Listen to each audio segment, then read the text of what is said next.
Is here, the jury is all present. The court really appreciates the promptness of the jury. You guys have done a really good job. A couple of calendaring things I want to inform the jury of. I've already talked to counsel.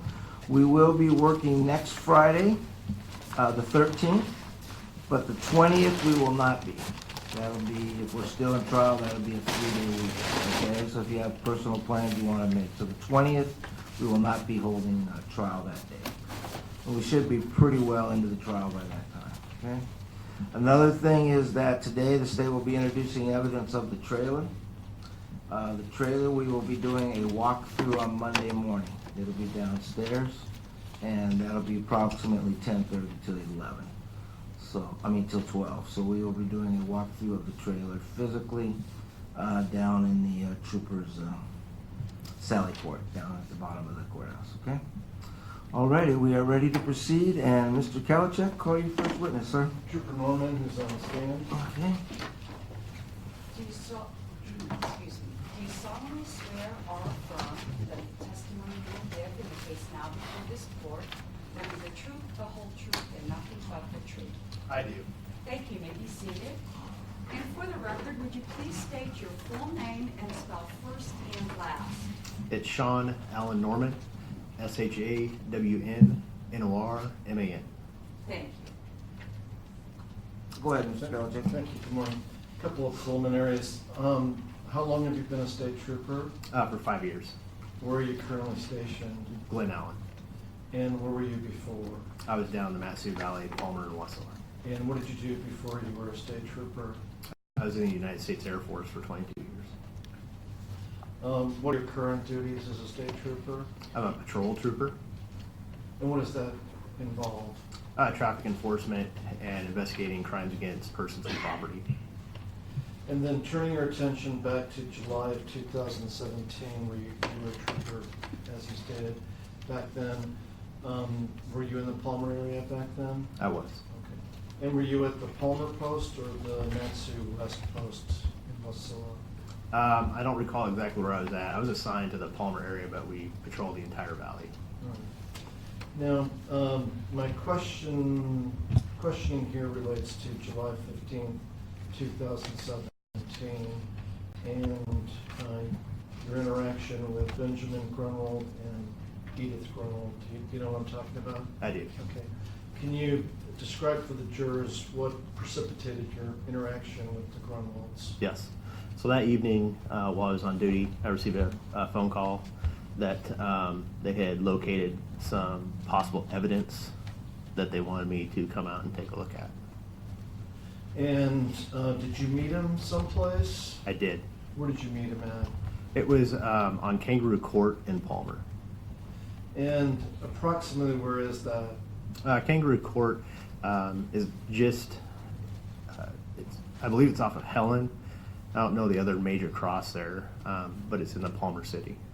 And let me ask you this, had you been involved in the Grunwald investigation before that day or not? I had not.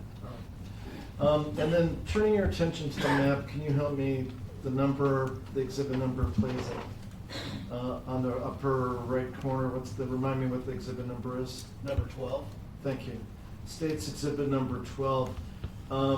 Kangaroo Court, can you point to where Kangaroo Court is on that exhibit, please?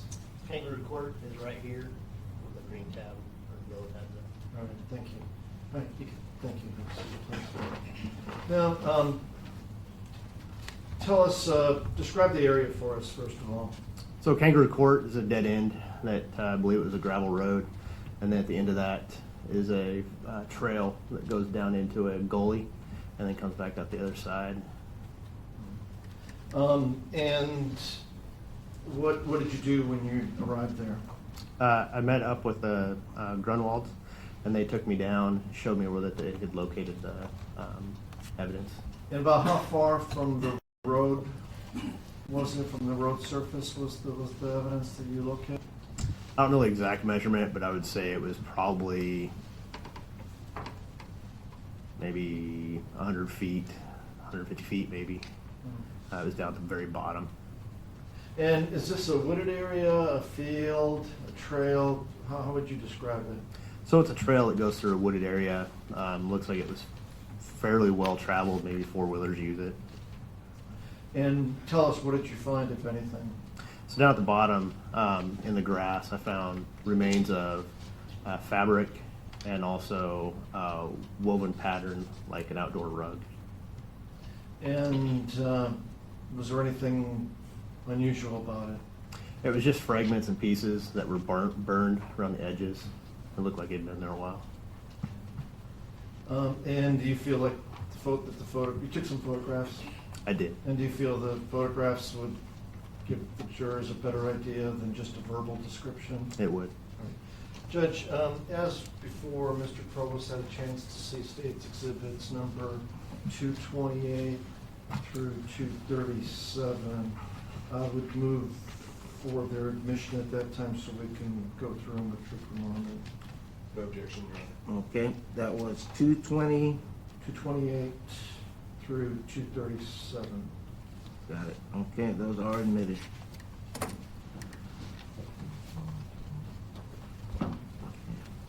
Trooper, the photographs on the screen will not have the exhibit numbers, but I'll, for the record, say which exhibit it is. Okay. We're going to start out with 228, hopefully. May I come around so I can see it? If you do, Actually, could he take the one from there? yeah, can you pop that microphone out? Absolutely. Yeah. And come around, just make sure you have the microphone when you speak, so we make a clear record. And there's our pointer is the yardstick. Okay. Okay, so State's Exhibit number 228. Can you describe what is in 228? So in this picture, you can see the grass area, and then right here is a piece of the woven, looks like an outdoor rug with the burned remains around it. Okay, I could do this with the laptop. Is that the way it appeared when you observed that evidence? It did.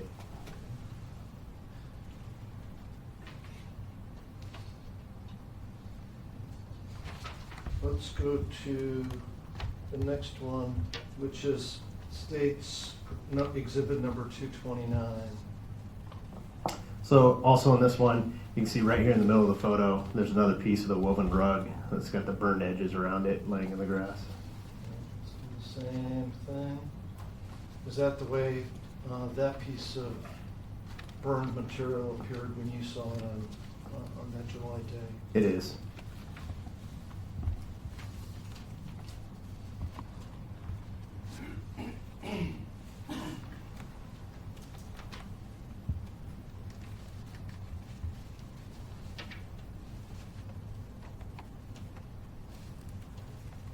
Disobedient computer here.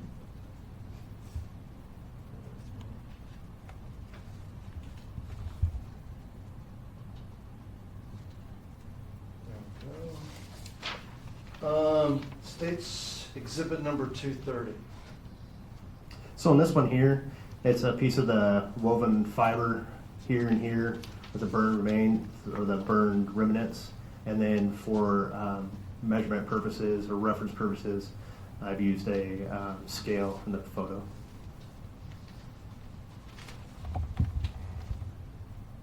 State's Exhibit number 231. And again, the same here, the piece of burned rug with a scale for scale. And were these items in different locations, slightly different locations, these various items? They were spread around at about a 5-foot area. 232. So this one here is burnt fabric that appears to be a little different than the rug and parts of the rug, and then using a scale here. 233. What's on that photograph? So this one here looked like a piece of cloth or clothing that's got burn marks around it, and using a ruler for scale.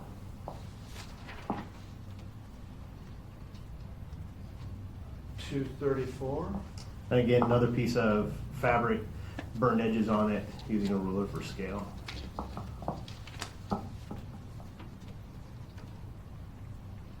235. Piece of fabric, burnt edges on it, with a ruler for scale. And so to you, was it obvious that you were dealing with different types of material as far as the burn material? Yes. Okay. And number 236. So this here gives a, came out and took a wider shot of the area that we were working in. And you can see some of the fabric here and here. Now, tell us what did you collect from this scene, if anything? So I collected all the pieces of the burnt remnants here, the fabric pieces, collected the rug pieces or the woven pieces in one container, and then I collected the fabric pieces in another container. I also located a hat that was on scene. Let's go to our last exhibit, 237. What do we see in that one? This one here is just showing the burnt remnants here and here. Okay, thank you. And then if you can have a seat, please.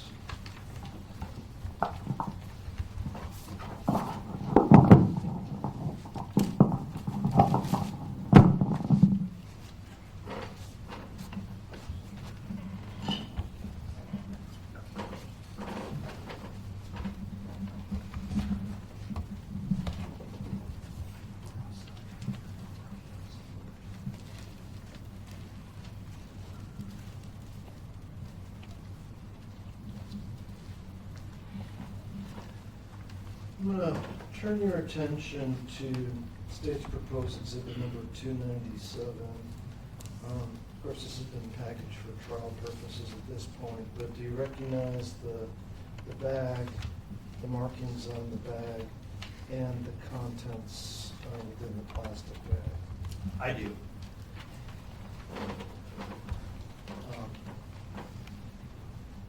If you could describe exhibit number 297.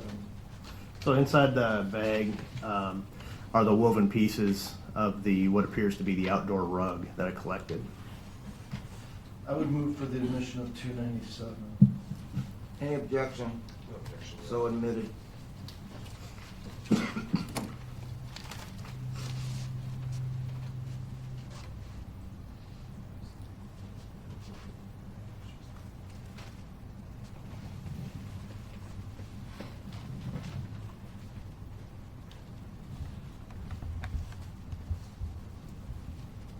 I'm showing you now State's exhibit number 298.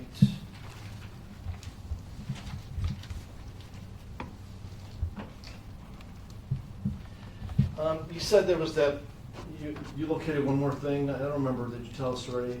Did you talk about the hat already? I did. Okay, where was the hat in the general area, or was it, where was the hat? The hat, if I recall correctly, was off just a little ways away, still in the general area, and it was kind of tucked down in a hole. All right. And so are you familiar when David Grunwald was found? Are you familiar with the dates? You know that it was in 2016 that his body was located, correct? I do. All right. And now we're talking about July of 2017 when you found these things, correct? Correct. Okay. And I don't, for that exhibit that you have in front of you, the hat, I don't intend to admit that, but I just want you to describe it. What kind of hat is it? If you can show it. I'm just going to use it as a demonstrative exhibit. Okay, so the hat is green and like a turquoise or blue, and it's a, I don't know what type of material it is, but it's like a wintertime hat. And does it appear to be on the smaller size, or what can you tell us about the size? It does, it appears to be that it would belong to a child. Now, I think this is obvious to the jury at this point, I think, but you don't have any personal knowledge about how any of these items got to this place?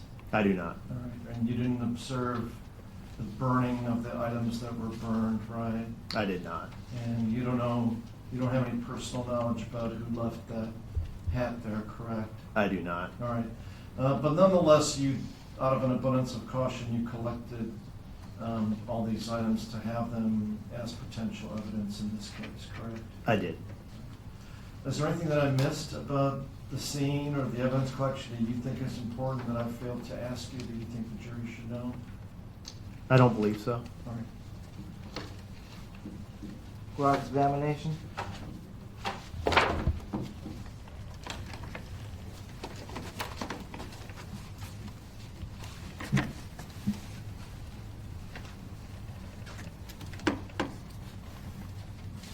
Morning, Trooper Norman. Good morning. How are you today? Excellent, thank you. Just a couple questions. These carpet remnants, you sent them out for DNA testing? I did not. Evidence of blood? I did not. The hat, blood, or DNA? I did not. Pick up any fibers? There were fibers picked up, the clothes were picked up. As far as like hair fibers or something like that, no. Or footprints? No footprints. Any evidence that you're aware of that Bradley Renfro was present at that burning of the alleged carpet? Not that I'm aware of. Thank you. Any redirect? Yeah, just to clarify, you're not the officer or the investigator in charge of the David Grunwald murder case, right? That is correct. Okay, thank you. Thank you, sir. You can step down. Thank you. You want these on the table? I'll take that one. Yeah, if you can, we'll give the one to the court clerk. I'll take the hat back. Probably start using No, and Judge, just as with the others, Trooper Norman traveled from Glenallen, I believe, correct? Correct. So I would ask that he be allowed to be excused. Any objection to excusing the trooper? No objection. Okay, sir, you're released from your subpoena. Thank you, Your Honor. And I would ask the trooper if you can send Ms. Nadine in here. Yes. I'd appreciate that.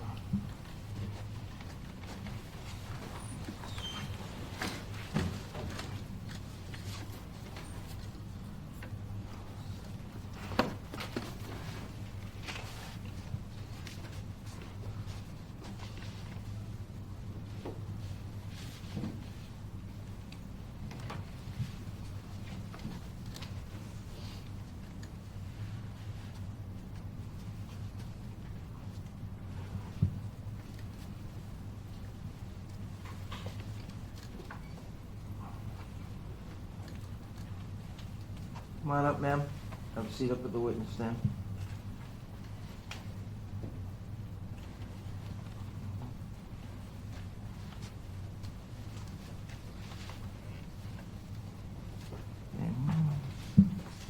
Do you solemnly swear or affirm that the testimony you will give in the case now before this court will be the truth, the whole truth, and nothing but the truth? Thank you.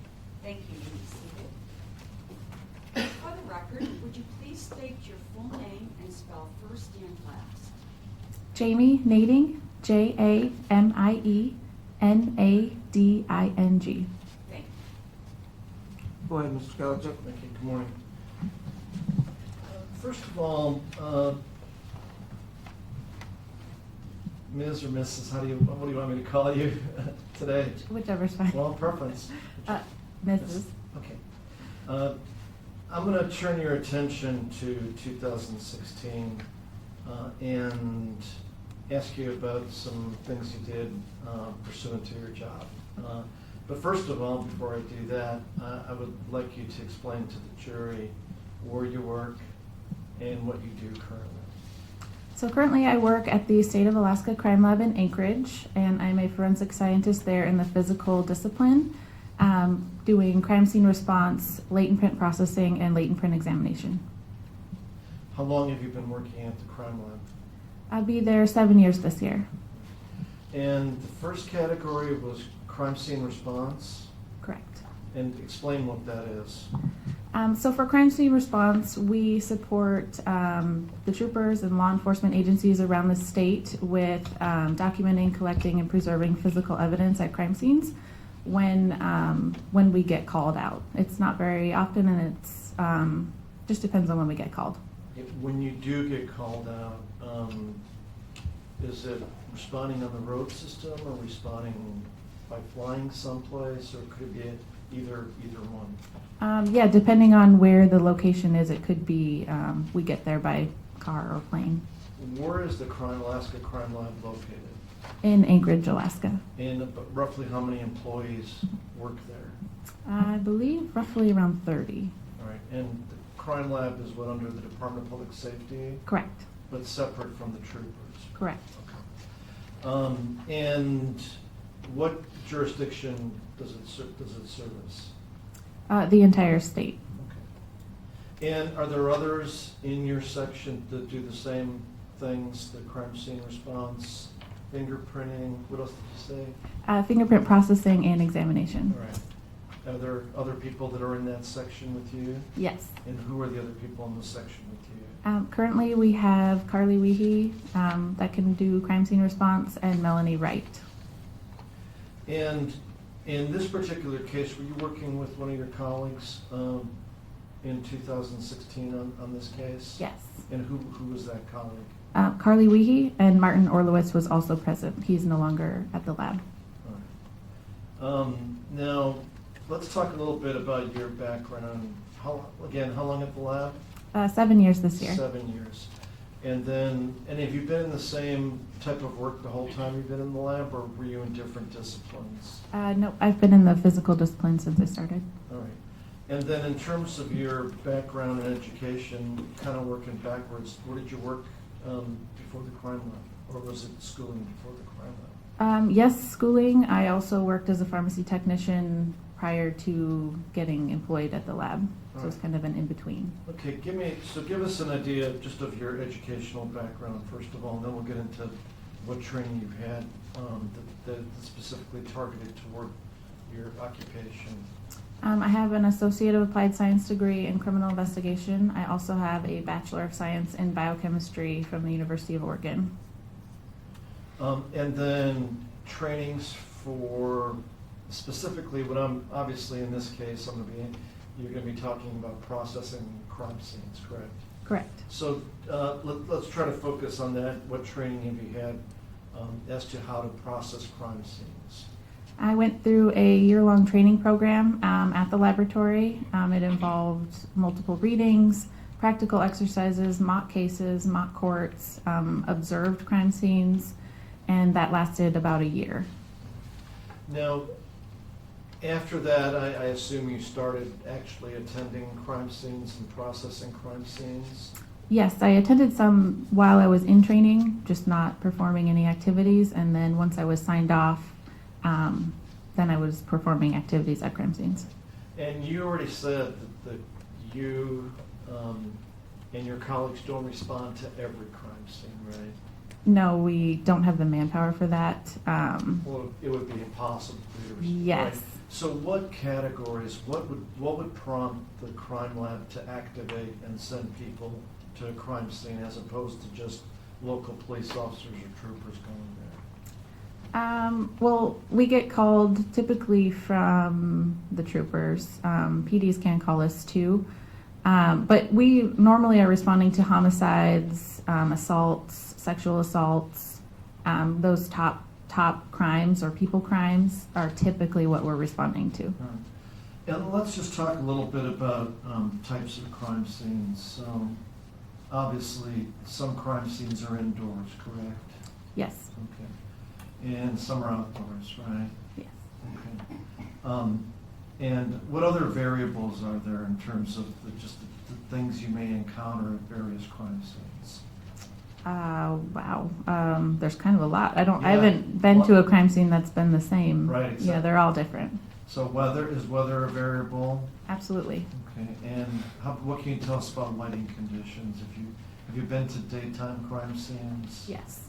Nighttime crime scenes? Yes, I've been to both. And are there occasions where you have to use artificial lights to light up the crime scene? Yes, especially here in Alaska where it's dark for a good part of the year. And does the equipment you take depend on what you know the circumstances to be? Or do you take the same stuff all the time? We do have some stuff that is the same every time, like packaging materials and our camera, of course. But depending on what scene information we get, we might be bringing an alternate light source or extra lights or chemicals, depending on what information we're given when we get called out. All right. And when you do get called out, how do you determine what you and your colleagues are going to do as opposed to trooper investigators or police officers? Well, I'm not really in charge of what they're doing, but Right. for us, we are usually almost always taking pictures. So photography is big. We're always going to take notes and write reports. If there's more than one of us on the scene, usually someone is taking pictures and another person is taking notes on a computer.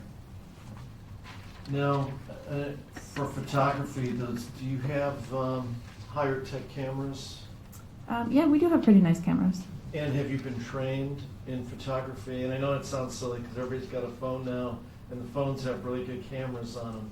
They are good. But given the fact that you go to scenes where lighting can be bad, or wind could be blowing, or it could be raining, what type of training do you get in photography?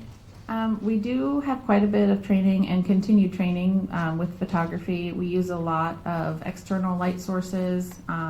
Tripods are really helpful up here for those long exposures to account for the lack of light.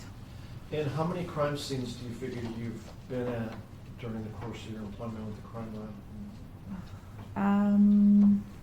Probably more than 25, 30 maybe. Okay. And have you testified before as an expert in crime scene processing? I have.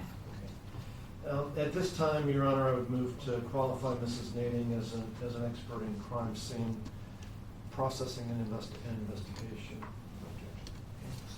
So certified. So that turns us to December of 2016. Were you called upon to assist in a trooper investigation in the Palmer area in December of 2016? Yes. Right.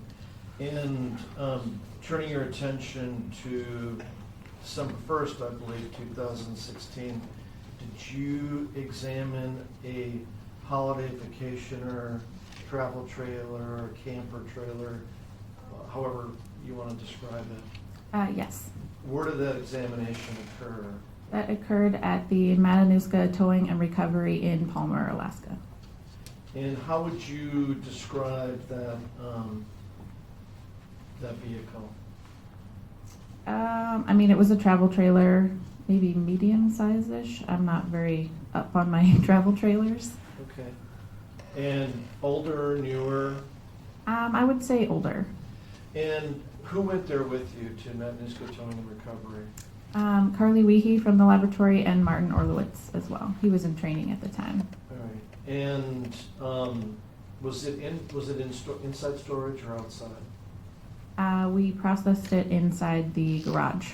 And did you receive some briefing as to the nature of the case, the general nature of the case, so that you would have a better idea of what to look for inside the camper trailer? At the time, we knew that it was a missing persons case, so we were looking for anything possibly related to that.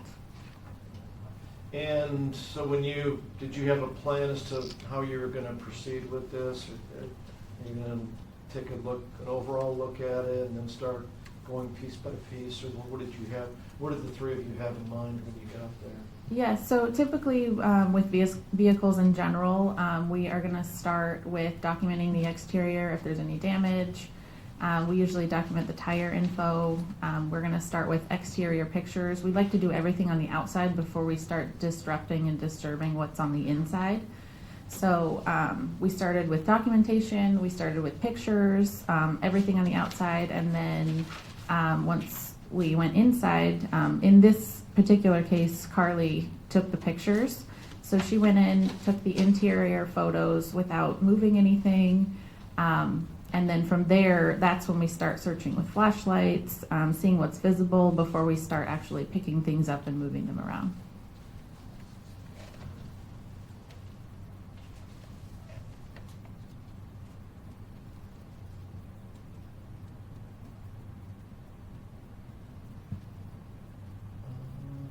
Give me a moment here.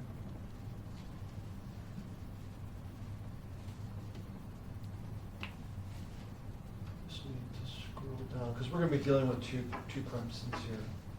But let me get to the first one first. Okay. So, Your Honor, first we have state's proposed exhibits number 79 through 104. Those would be exhibits of the trailer, photographs of the trailer processing. And council's had a chance to look at them. I would move for the admission of numbers 79 through 104. Any objection? I reviewed these photos, and also when Bradley was brought in, I shared them with him. We have no objection. Okay. We're gonna see the trailer anyways. What about 76, 77, and 78? They're listed as the camper too. Let me get to, I will have to, I don't know, it was, apparently, we used those with some other witnesses, and we kind of, the paralegal just went from Witness. information as to which exhibits were used with which witnesses, so I think we started, with 79 on this one, but we'll probably have other people identify the other ones later. Okay, so 79 through 104 are offered and admitted with no objection.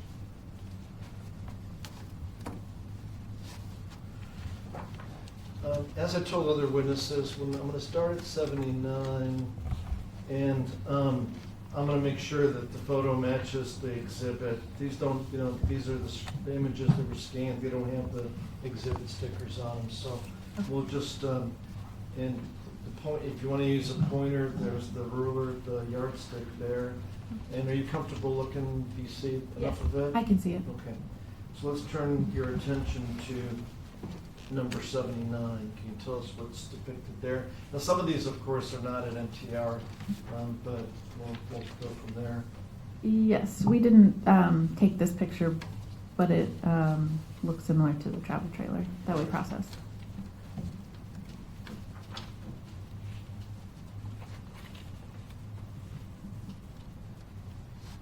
Number 80. This is a photo of the overall interior of the trailer. And is this looking from the door? Yes, so the door is going to be kind of where the photographer is standing, taking a shot to the back. And so obviously, we don't have to go into tremendous detail because you heard the jury's going to see the Okay. trailer.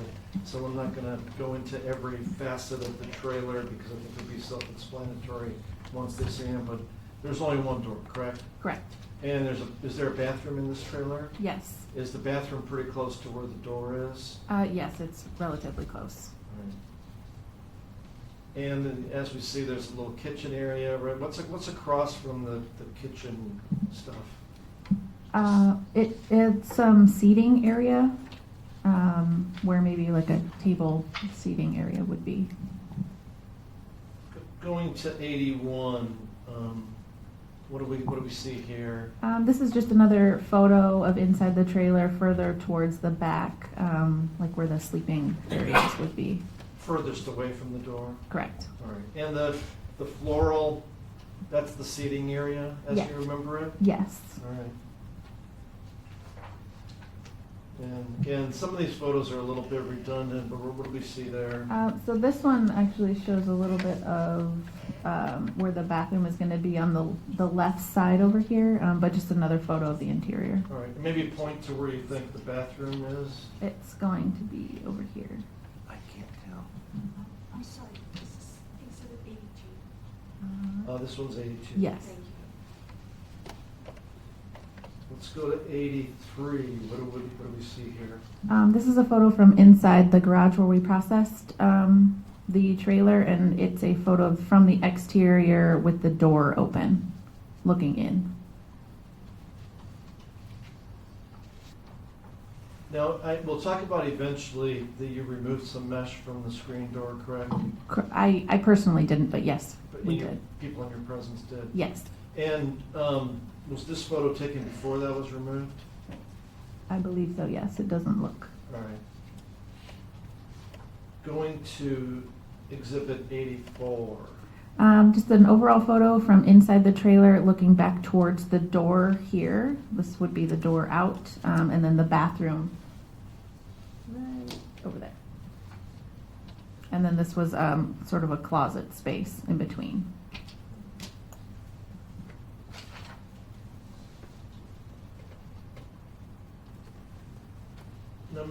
States Exhibit number 85. A view of into the bathroom area. And unfortunately, some of these are just paper scans, so this one is not as clear. No. But is that the way you remember the bathroom appearing? I believe so, yes. All right. Let's go to 86. There we got one that's with the image scan. This is just a view of the toilet area. And that's the way you remember it? Yes. Now, let's go to the next one, which is States Exhibit number 87.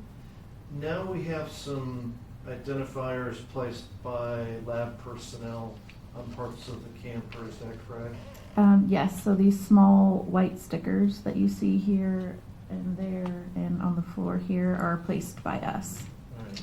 And I don't know, is your eyesight such that you can make out the writings from there or not? Could I refer to my notes? I could tell you which numbers. Yeah, and if you need to, you can pop the mic out and go closer to the screen. I don't think, I'm hesitant to try to blow this up because the computer didn't like that, and then it might mess up the ability of the computer to go to the next one. But you feel free to take the microphone and walk up there to see, or I can give you the physical exhibit for you to have in your hand. Is it clear on the Yeah, picture? let me give you the physical exhibit for some of these.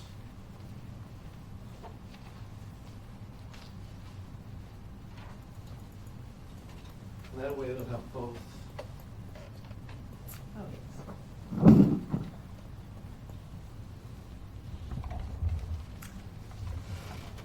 So does the paper, the printout of the photograph, can you see what the markings were on those things? Yes. So S1, which is how we label stains when we're on crime scenes. So this would have been the first one we labeled, is right here. S2 is over here, and let's see, S6 is going to be down here. All right. And what are those spots? Before we go any further, tell the jury what those are. Why did you mark them? And what did you eventually do with those spots? So when we were going through the trailer looking with our flashlights, that's when we start documenting and identifying areas of potential interest, which in this case looked like it could be possible blood.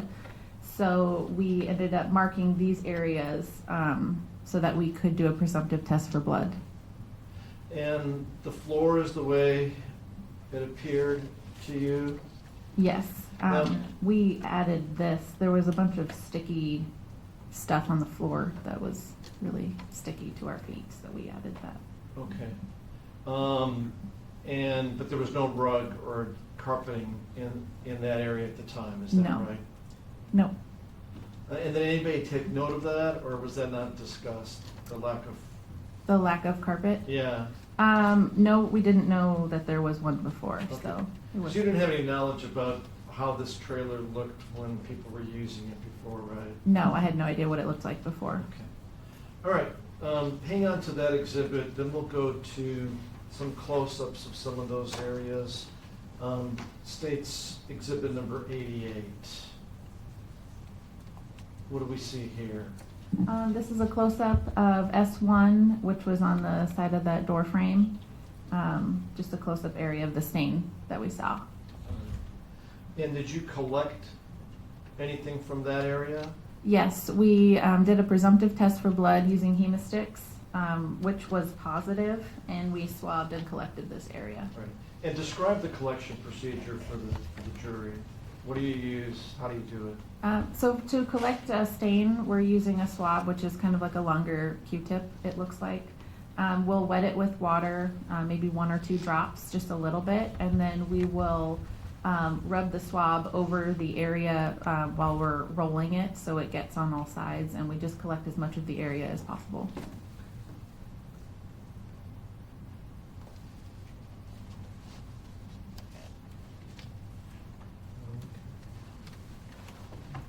Something like that.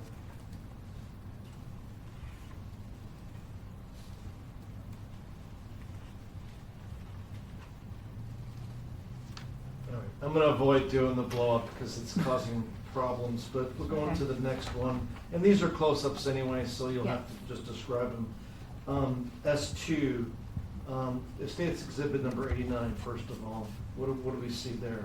So there is a few small red brownish stains underneath that sticker right there. That's what we observed.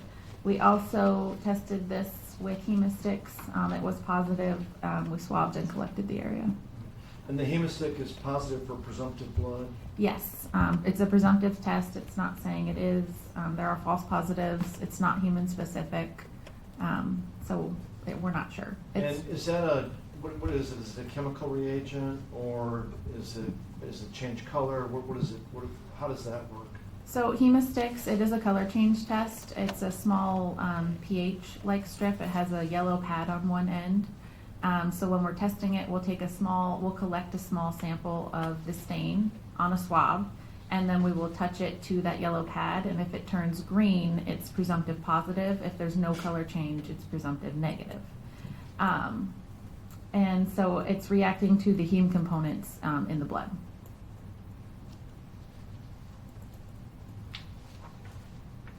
States exhibit number 90. Well, that says S3. It's from a stain on the left inside wall of the bathroom near the door. It's kind of hard to tell from here. You can also see our scaled sticker scales on the right-hand side. And that area was swabbed also? So all of these markings were swabbed? Is that Yes, correct? so this was also hemosticks positive. We swabbed and collected. Let's go to the next one, which is S4. exhibit number 91. So S4 was a stain on the left inside wall of the bathroom near the toilet. Also hemosticks positive. We swabbed and collected.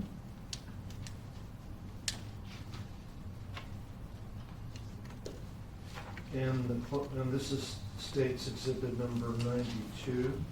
That is a close-up of S4.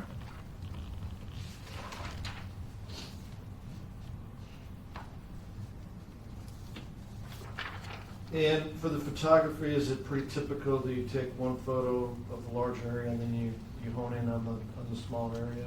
Yes, we like to give some context as to where the stains are rather than just having a bunch of close-up pictures without knowing where any of those are. So we like to take some medium range shots, as we call them, to give some sort of idea where they are on the wall.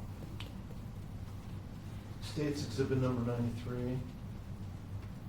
S5, so a stain on the wall behind the toilet, also hemosticks positive. We swabbed and collected. And can you point to S5 because there's another white marking on that wall? Over here. Okay. And that other white marking is not a. That's not a sticker. No. Okay. All right. That was 93.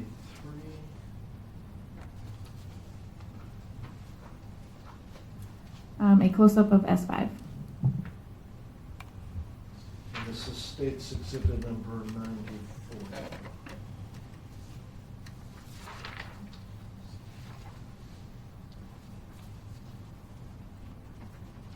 States exhibit number 95. This is S6. It was a stain that we saw on the bathroom floor near the sink. This one was hemostix negative and we did not collect.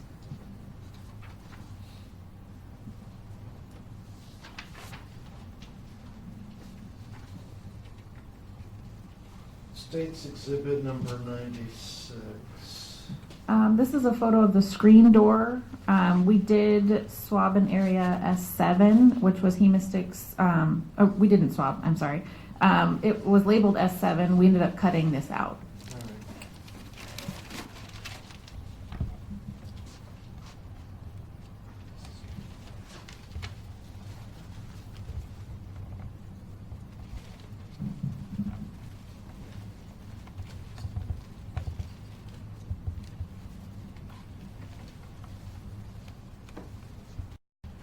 Turning your attention to state's proposed exhibit number 6, do you recognize that? Yes, this is the part of the screen door that was removed. And the reason for removing it, if you would explain? The investigators, so we tested it hemostix positive, and the investigator wanted to collect it and send it in for biological testing further. I would move for the admission of number 6. Any objection? Objection. So admitted.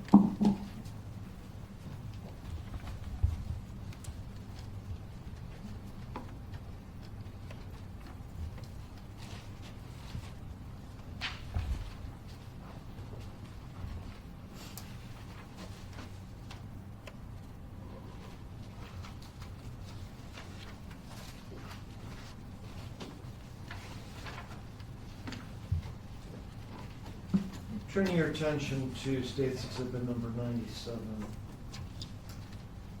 This is item number 55, the shower curtain from the bathroom shower. So this was removed from inside the trailer. This is just a photo outside of it on some paper.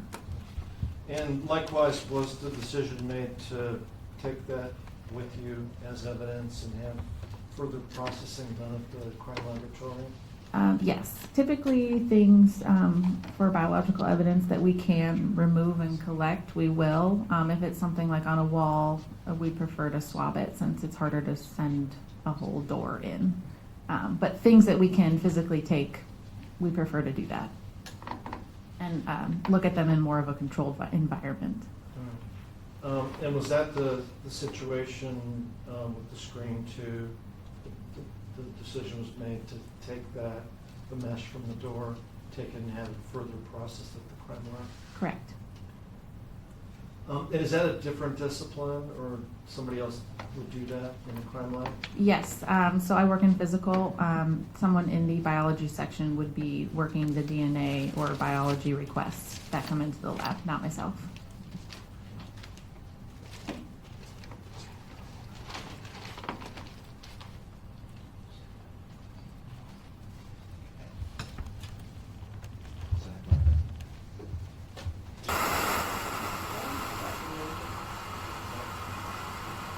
Jason, what would your reasons about the bridge? You take 5 minutes to walk me through the video, and that will allow us to talk. Yep, we're gonna go out right thing. Anybody else that wants to go out with?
is this exhibit?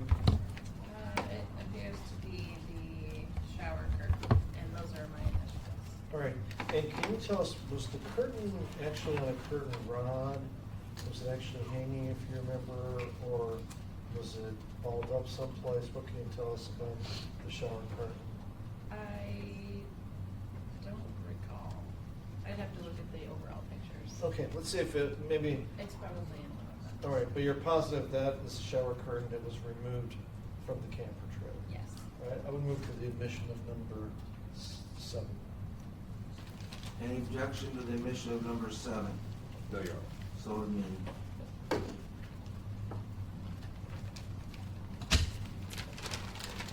And then the screen that you showed me, that was item 54. I just wanted to clarify. I think I had said it was S7. 54 is the screen that was removed. Okay, as far as the numbers you were giving the Yes. things? Okay. Yes.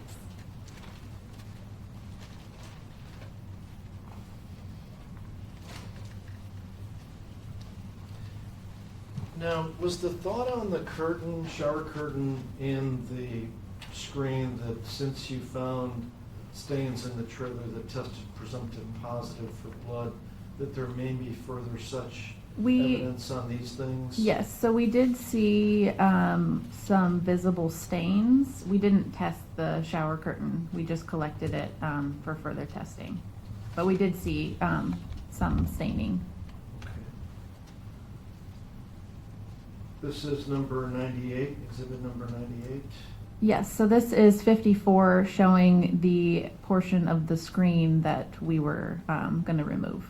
And which portion was that? Can you just kind of, It's this upper block. okay. And number 99, exhibit number 99. Just a close-up photo of the area. Now, there's like a reddish spot a little bit to the left of the middle. Is that what you were interested in? Yes. It is? Yes. Okay. Exhibit number 100. This is just a photo from outside looking into the entryway. And did you smell anything unusual in the trailer when you did the processing or not? When we first got there, it did smell of some sort of cleaning product, but I don't know what. You couldn't obviously figure exactly what it was, but was it a bleachy smell or was it like? Similar, yes.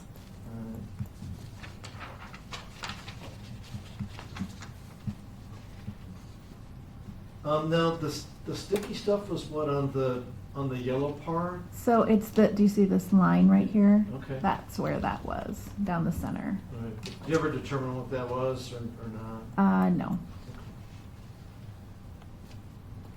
Now, this is State's Exhibit number 101. What do we see here? Well, this is a Blue Star photo. I don't see a number on it, so I'm not sure which one. Right. There is a before picture somewhere in the lineup. Yeah, and I think we did not attempt to go as far as matching the blue spots to Okay. the locations. I just want you to tell the jurors what, as part of what you did you use Blue Star?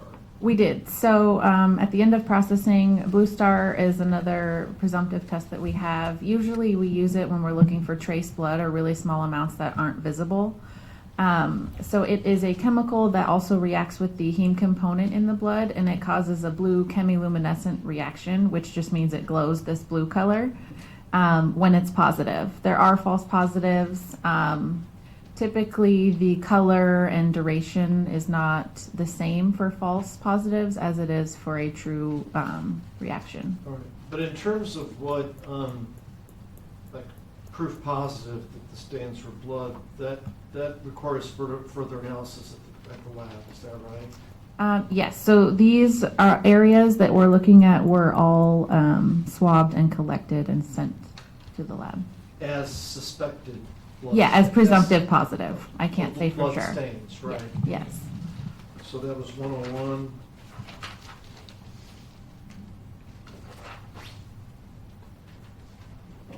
Number 102. Just also another Blue Star photo. This one looks like a bigger area, like maybe the floor from inside the trailer. Number 103. Another Blue Star photo showing all of the reactions that we observed. Number 104. Same thing, so another Blue Star photo. You'll see the dripping from just being on a vertical surface, like if it's on a wall. Because we are spraying a liquid, it's going to run down a little bit. And you're taking these when it's totally dark? Tell us what the photography, what Yes. details. So in order, it does need to be mostly dark when you're using Blue Star. In order to photograph this, we turn all the lights off.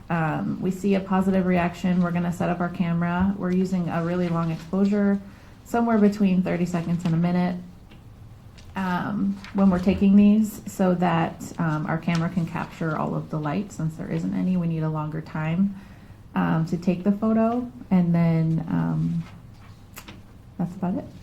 And do you remember how long the processing of the camper took on that day?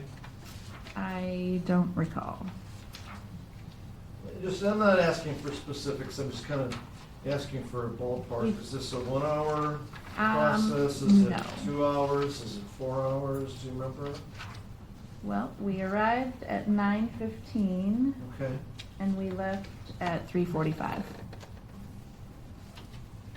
And when you left, did you take the piece of screen with you? No. So when we are done with the crime scene, all of our evidence that we collect goes straight to the investigators. We don't take possession of the evidence at all. And so let me ask you a little bit about this, and I'll get into it with the investigator who's in charge of the case. But if the police want something tested by the crime lab, what procedure is employed? So to submit anything to the laboratory, you have to fill out a request for laboratory services, which is a form you can find on our website online.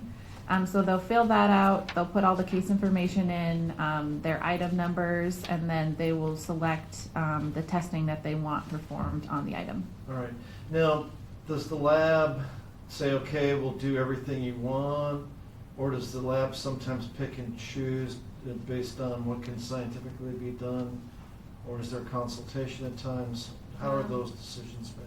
Yes, so each section is different. Some sections will triage or select the evidence that has the most highest probable value of getting something from it, or maybe the most probative item in the case.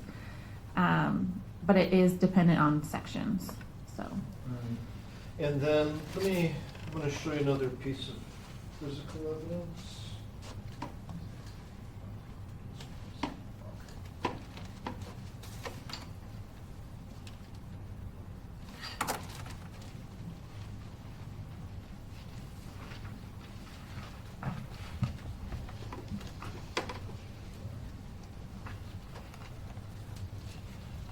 Turning your attention to proposed exhibit number 5, do you recognize this? Yes, so this is the swab package that I created from the scene. So at the end of the scene, we take all of the swabs. So in this case, we had 6, and we'll put them all into one envelope so that they're easier to transport. I would move for the admission of number 5. No objection. So admitted.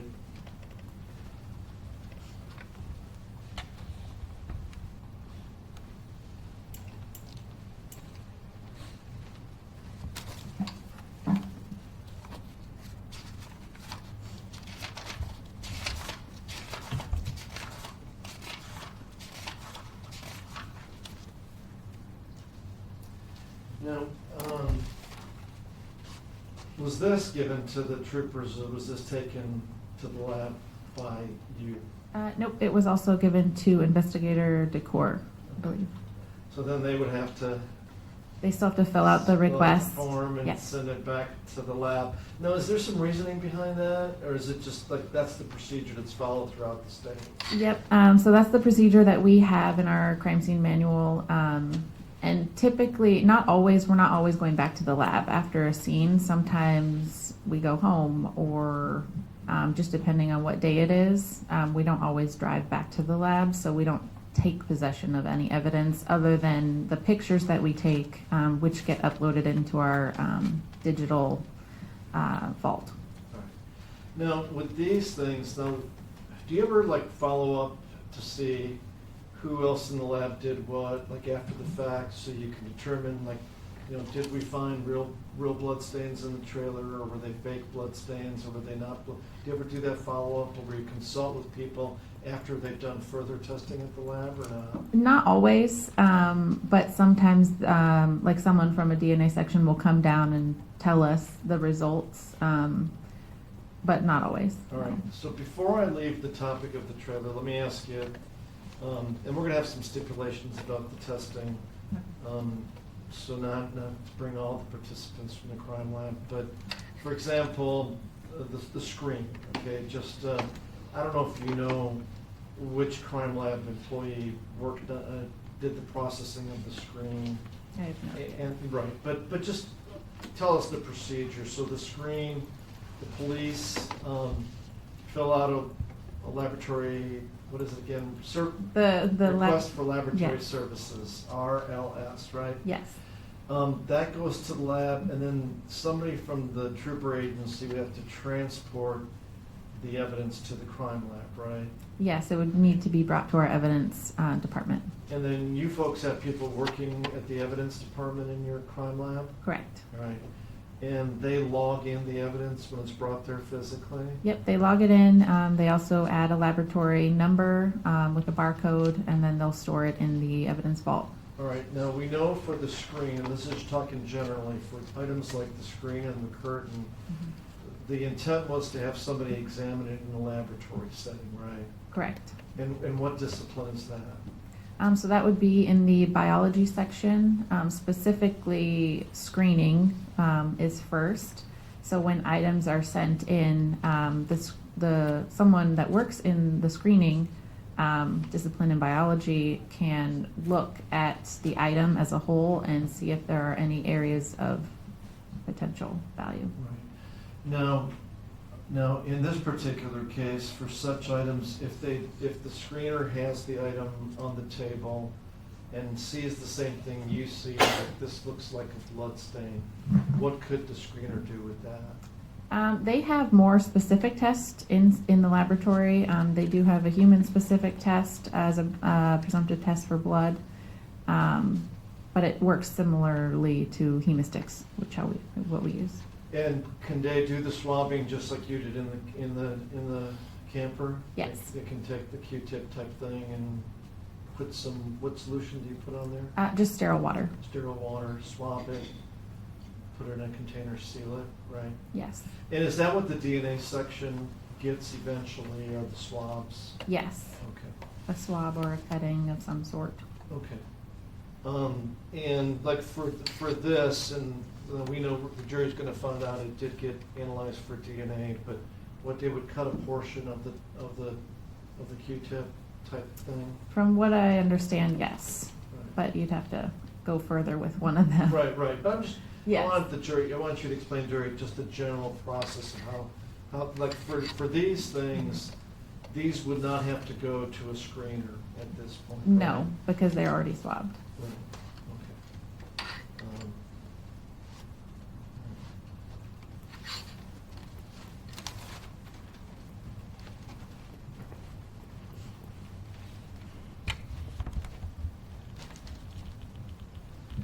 Now, however, when you collected these things, certainly you were aware that DNA testing was a potential option after you collected these items, correct? Yes. Okay, I mean, I guess what I'm getting at is, you knew that was the likely thing that was gonna happen with these Q-tip swabs, right? Yes.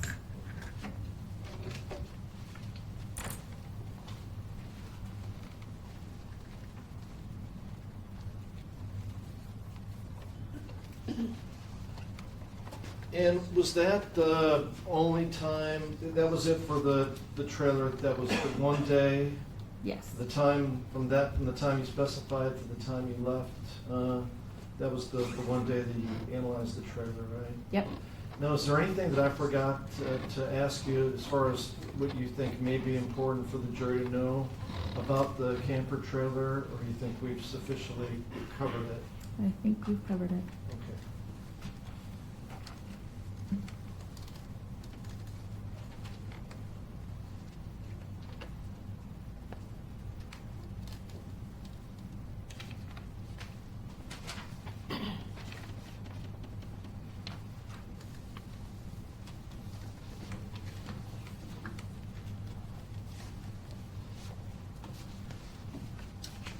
I'm going to turn your attention now to a different day. And let me turn your attention to the location of a crime scene at Knick River Road in Palmer, same month. Did you go to a different location? Yes. And was that on Friday, December 6, 2016? That was December Second, I'm sorry. 2nd. Sorry. Yes. And who did you go out there with? I was there with Carly Weehee and Martin Orlowitz. And what prompted you to go out to the scene? We were called out, I believe by Investigator Long, on our on-call phone for crime scene response. And the camper trailer was that considered a crime scene as far as what you were doing? We there? consider them, yes. You were Vehicles are processing, still crime okay. scenes. And when you went out to Knick River Road, was that a crime scene also, as far as you understood? Correct. Right. And what were you gonna do at that location? We were searching for items of evidence that were possibly related to the incident. Okay. Now, so tell us, who called you, if you recall? Investigator Long. And were you given directions how to get to the scene? We were told that it was mile 7 of Knick River Road. And you left Anchorage, I mean, you probably were expecting there would be some police vehicles at that location by the time you arrived, correct? Yes, typically there are other people on scene way before we get there. And it was dark when you arrived? It was, yes. And again, remind us, who was there on that day with you? Was it Carly Weehee? Yes, so Carly Weehee, she took all of the pictures and the notes for this case, and Martin Orlowitz was in training at the time. And were you and Carly Weehee working basically as a team? Correct. To process this crime scene? Yes. Did you, again, same question as with the camper, did you have some information in advance so you would have an idea of what you would be encountering or what you would be looking for? For this one, we didn't have much information other than it was an outdoor scene. So we would need our extra lights and cameras, but we weren't really sure what type of scene it was when we got called. Other than it was possibly related to the missing person.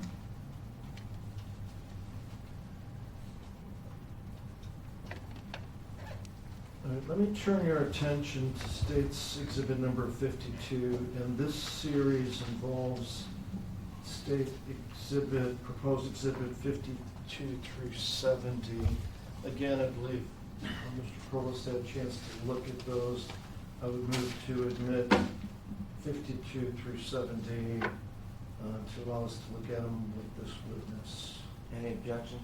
We have reviewed them, and we have no objection to these photos. Okay, so 52 through 70. Offered and date.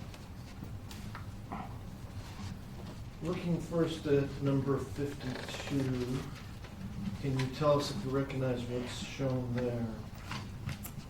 It looks like the wooded area / trail that we were at. And was the surveyor's tape already there when you got there, or did you folks put that there? We did not. It was there. I don't know if the investigators did or not. Did somebody come out to the pullout and then escort you back to the scene? Or Yes. not escort, but lead you back to the scene? Yes, so usually with most scenes when we arrive, we'll meet someone outside of the area of interest, and they'll give us a brief description of what we're about to see, and then so that we can best decide like where to walk and what type of evidence we want to avoid. If we're looking for shoe impressions, we might not want to step on any. So we'll kind of start making decisions from the very beginning. Right. Now, actually, this photograph might be one of the photographs from the daytime by Investigator Adams, maybe. It could You know, be. because We that's the also way it looks. 'Cause- we also took a lot of pictures using really bright flashes so that we could see. So you won't see a lot of super dark pictures. All right. Let's go to State's exhibit number 53. What's depicted there? Let's see.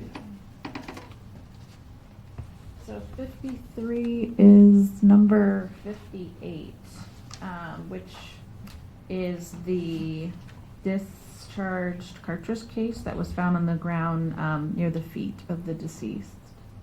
Or are you, I don't see that in this photograph. I'm just talking about State's. Oh, This you're is- number 53. Right, Okay. this is State's Exhibit 53, just this photograph on the screen. What's depicted in this photograph? This just looks like a snowy area. Okay. It's hard to tell. Right, now if you look closely, you perhaps could make out the body features, right? You might be able to. So the question I have for you, when you first got there, were you was the body, gave its body covered in snow like this? Yes. Okay. Now in this photograph, and I'm not sure, there's some color there, and that could just be the orange In the middle? top showing through the snow. Is that? Do you remember if that's what it was? Because that's in the photograph and also in our printed photograph. Yes, I believe so. Okay. You were made aware later when the snow was brushed off of what clothing David Grunwald had on, right? Yes. And do you remember a brightly colored top on his body? I think it was orange or red, Okay. red-orange. And we'll get to that a little bit. But so is it fair to say that when you first got there, it wasn't readily apparent that there was a human body there? No, it was not And very visible. okay, but obviously there were some troopers there already, Yes. and did they point out to you and your colleagues that this is the location? Yes, they walked us back through the wooded area to this location. All right. And just to clarify, like the red/orange there is not blood, obviously, right? No. Okay.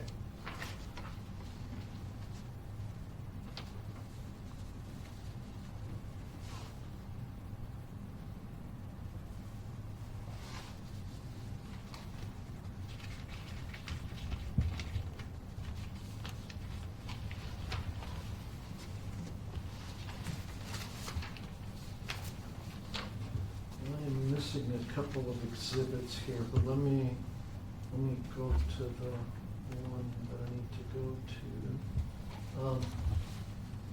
State's exhibit number, let me just take a look at one thing here.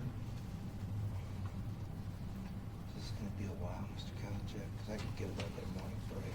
Yeah, Judge, I noticed that I had, for some reason, 54, 55, and 56 missing out of this stack. So if during the break, I can figure that out.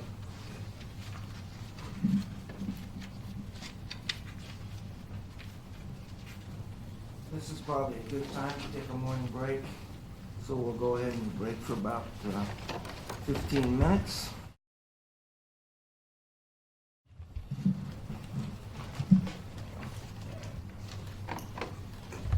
I'm going to backtrack a little bit. This was State's Exhibit number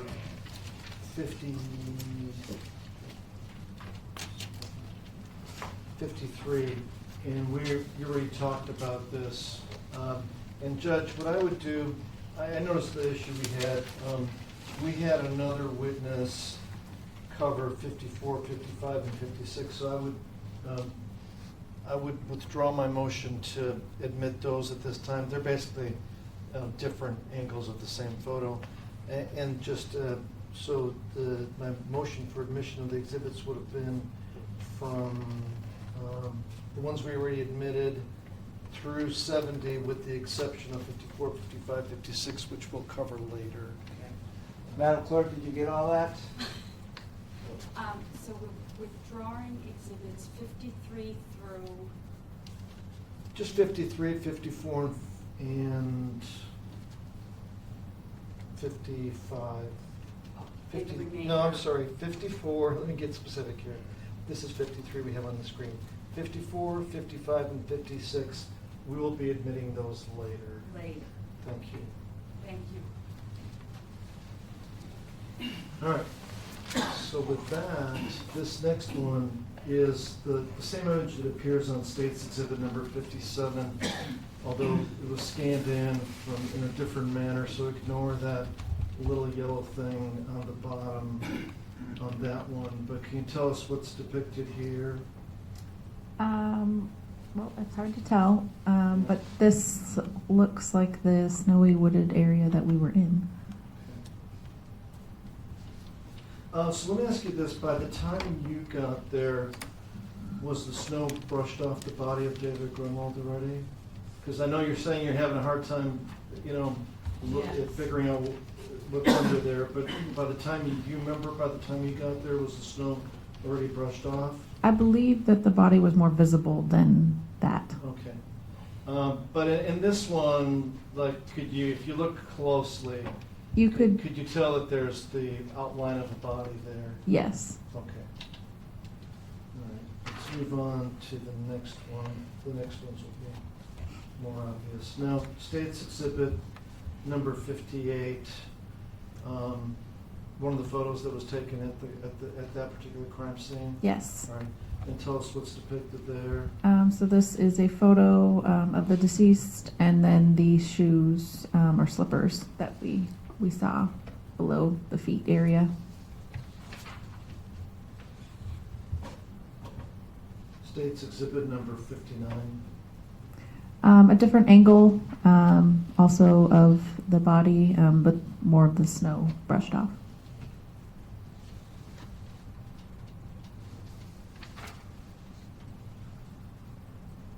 State's Exhibit number 60. This is the face and head area of the deceased.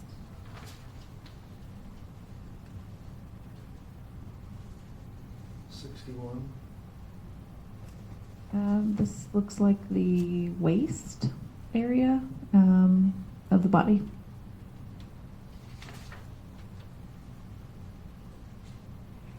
'62. The upper torso and head of the body.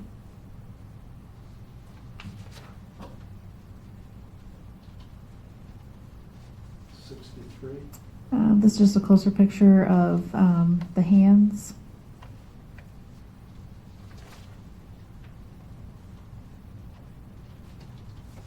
'64. And the feet.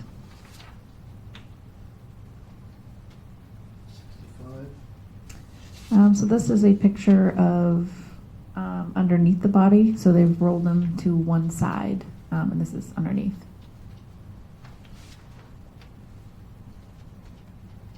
66.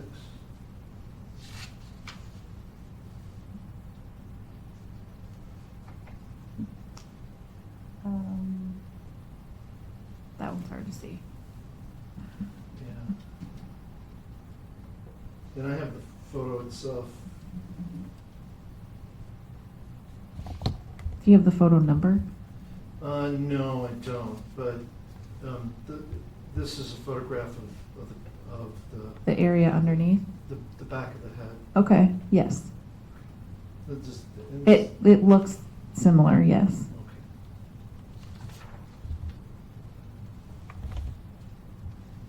67. This think that placard says 58. So that is the discharged cartridge case that was found on the ground near the feet of Okay. the body. Yeah, and that's fine. So if you see here, David Grunwald's body is still covered in snow, right? You see Yep. his feet. So do you think does this appear to be a crime lab photo? Do you think you were there when the? Well, Carly took pictures, so I Okay. may not have been next to her. I Right. might have been at the car getting. But what I'm getting at, is it possible that there was still snow on the body when Yes. you got there? Yeah, that's possible. All right, I know this was 3 years ago? Yes. almost? Okay. So is it likely that when you got there was still snow covering his body? Yes. Okay. Now, the yellow placards, let me ask you, is that what's usually used when a crime scene is processed, is those yellow placards?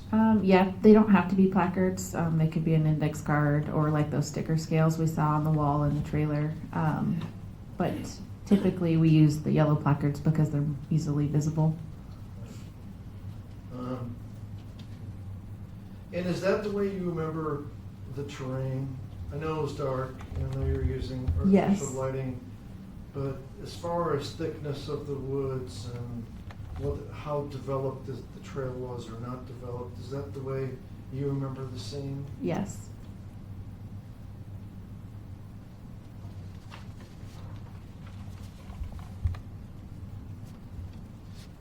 This is a close-up of 58, that discharge cartridge case. Obviously, people thought that was important when that was located, right? Yes, I believe the investigators found that and placarded that, so we just documented the location. All right. And do you remember the investigators having a metal detector there? I remember one of them having one, yes. And, I mean, it's apparent to you that this is a spent casing, correct? Yes, Okay. And have you collected spent casings before? yes. All right. So you know that sometimes the brass will turn color if it sits outside for a long time? Maybe, yes. And this one seemed like it was still fairly new in appearance, is that right? As far as lack of oxidation, lack of rust, lack of I would tarnish. say, yeah, it was more shiny. Reading Objection sustained. Okay. The open-ended question.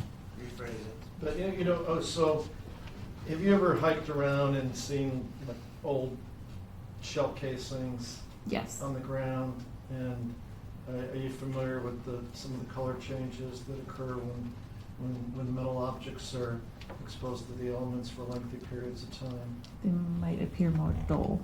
Okay. And is this the way this one appeared when you saw it? No, What's that? no. No, I mean, I'm sorry. Oh, this is, Yeah, yes, how we found it. How we see it in the photograph, is that the way it appeared as far as its color, and, and texture and whether it's shiny or not, is that the way it appeared when you saw it? Yes. Okay, thank you. And then 69, This is just another photo of that head stamp area. all right.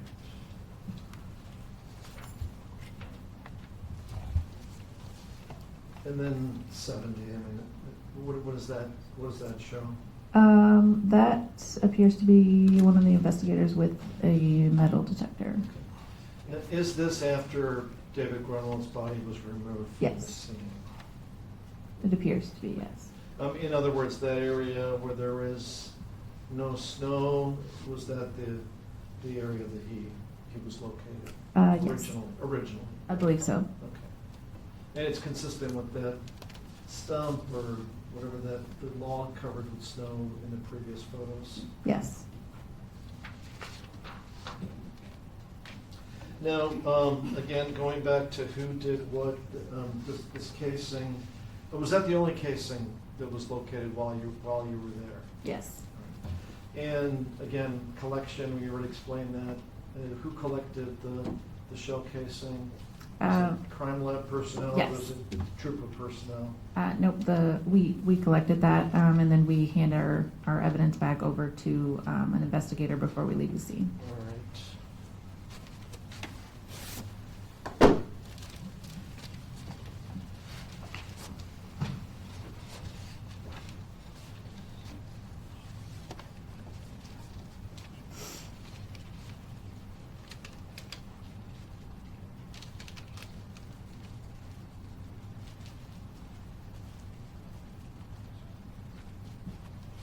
turning your attention to State's Exhibit number 2, and I'm just going to turn your attention to what's in here.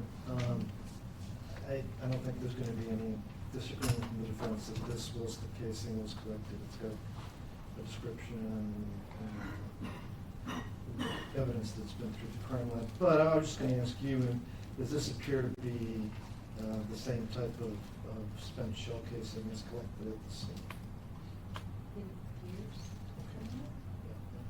And I don't know if did you, like, when you were there, did you examine it? I It did was a not. 9mm? Okay. I didn't know. I would move to admit number 2. Let me get back there. Yeah.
So this shell casing, and I'll wait, Judge, I'll ask some other witnesses about the casing. This casing, would it go through the same procedure? You said that the casing you found was given to the troopers, correct? Yes. And then they would Yeah. have to do, if they want to send it to the lab to compare it to any firearm, they would do the RLS form, Yep. right? Yes. And they would physically transport it, have one of their people transport it to the lab, and then the evidence section in the lab would take possession of it, right? Correct. Okay. And then, we didn't take it one step further. If one of the people at the lab, one of the scientists, wants to test a piece of evidence, and it's sitting in the evidence section in the lab, what procedure is employed within the laboratory for that scientist to get that piece of evidence from the evidence section? Are you referring to like our checkout evidence Right, procedure? Right. Like storage of evidence and how forensic scientists get that evidence to their desk to do any testing. Yes, so we have a laboratory information management system that we use, and it tracks all of the evidence and where it's located. So if a request came in, like for myself, for example, I would pull up that item of evidence and find out what shelf it's sitting on. And then I would go badge myself into the evidence room. I would find the evidence on the shelf it's supposed to be on, and then I would check that evidence out.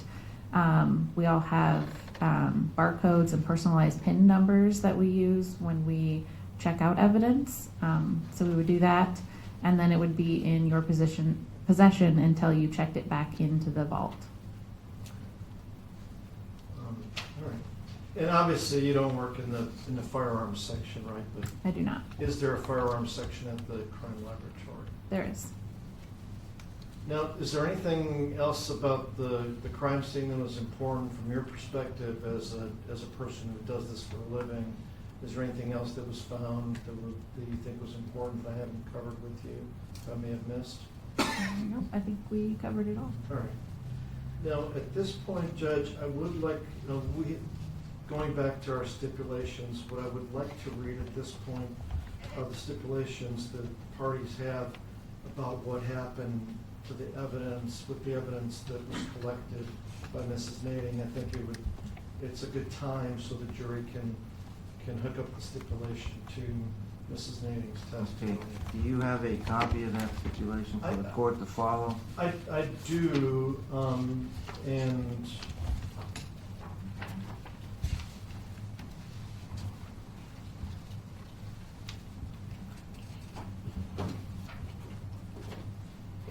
and as I mentioned yesterday, Judge, this eventually will be State's Exhibit number 245. Okay, so, Let's see, no.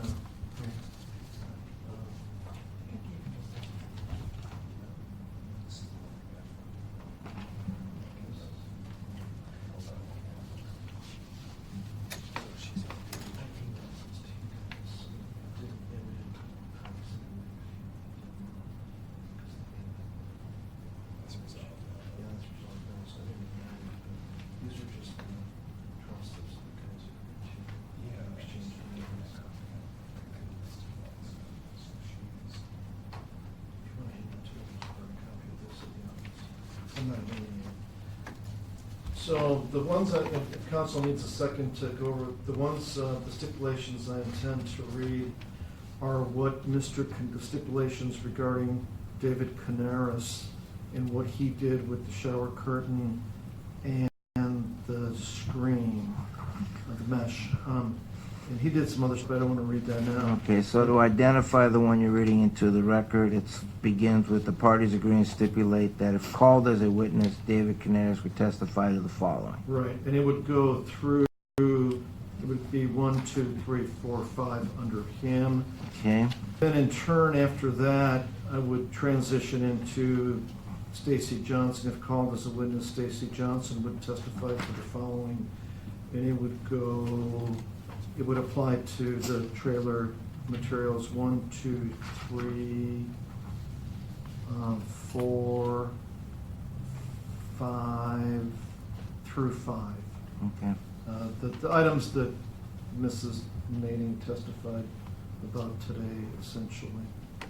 So members of the jury, we're going to read into the record these stipulations. However, once they are all completed, there'll be a written stipulation that'll be put in as evidence, so you'll be able to read this at the end of the trial if you require it, okay? So we will have a clean record of exactly what facts they have stipulated to. So go ahead, Mr. Kalachek. You'll begin with Mr. Canaris. Yeah, that's fine. Okay. So now I'll read We're in agreement with Yeah, that, right? we're on the same page now. Okay. So that part of the exhibit will read as follows. The parties agree and stipulate that if called as a witness, David Canaris would testify to the following, and therefore the parties stipulate to the following facts. Number 1, David Canaris is a forensic scientist working at the Alaska Scientific Crime Detection Laboratories. Number 2, his duties include biological screening.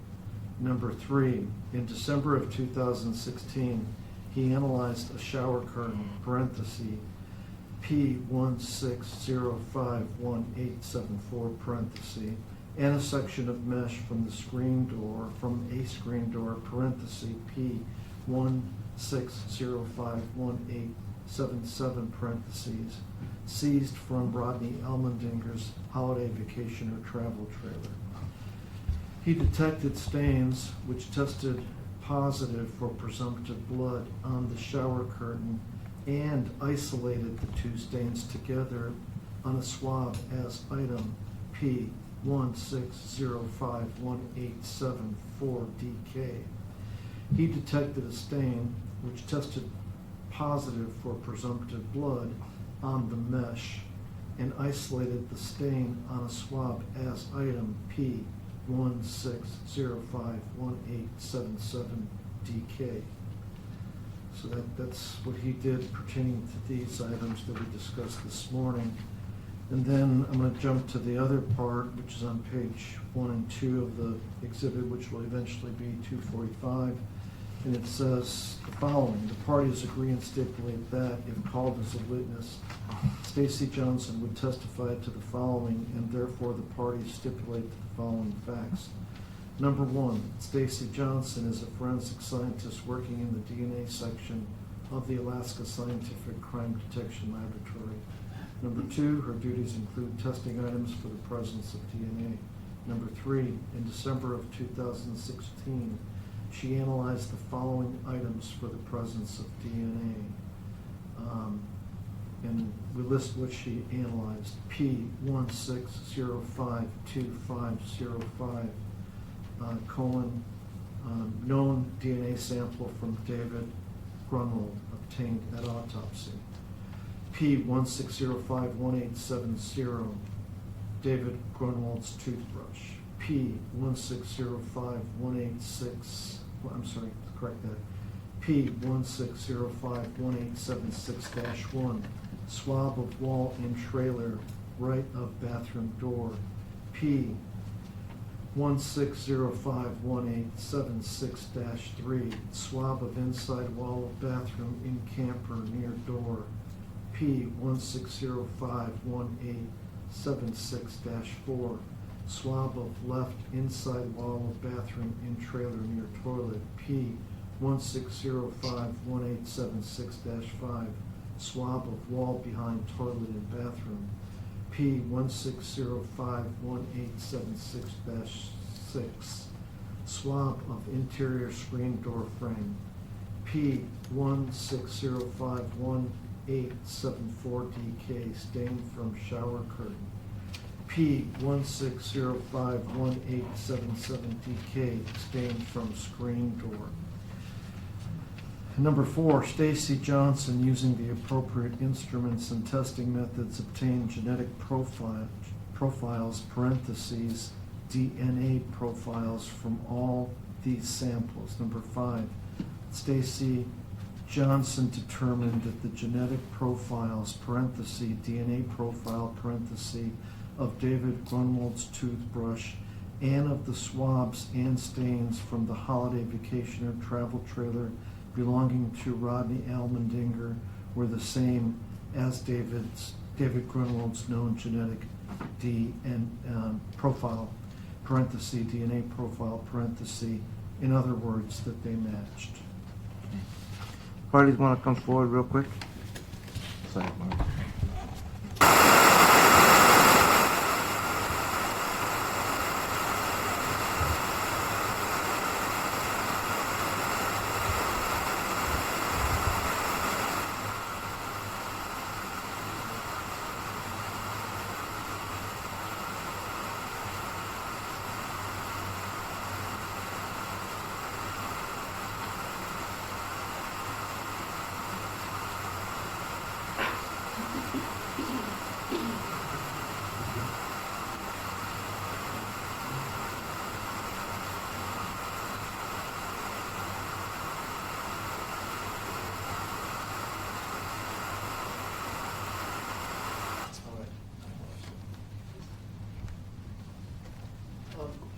So that's it for the stipulation. Now, back to Mrs. Nading. Mrs. Nading, now, I don't know if you ever saw I can ask you, did you ever see the lab reports that were generated by Mr. Canaris about his biological screening and the results? Or did you ever see the laboratory reports from Stacy Johnson, who ended up testing the tips of those items that you collected from the trailer?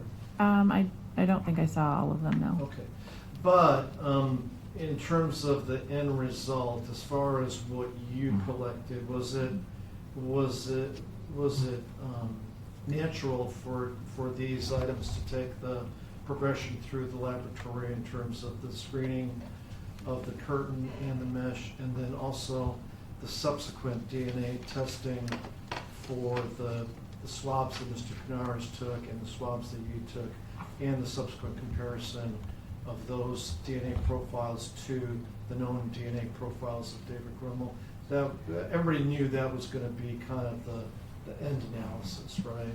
That's the progression of testing, yes. And on the other hand, the swabs, had that not been the result, the lab would have generated a report that the swabs you took, the genetic profile did not match David Grunwald, if it was the opposite result, right? Yeah, their conclusion would reflect the result.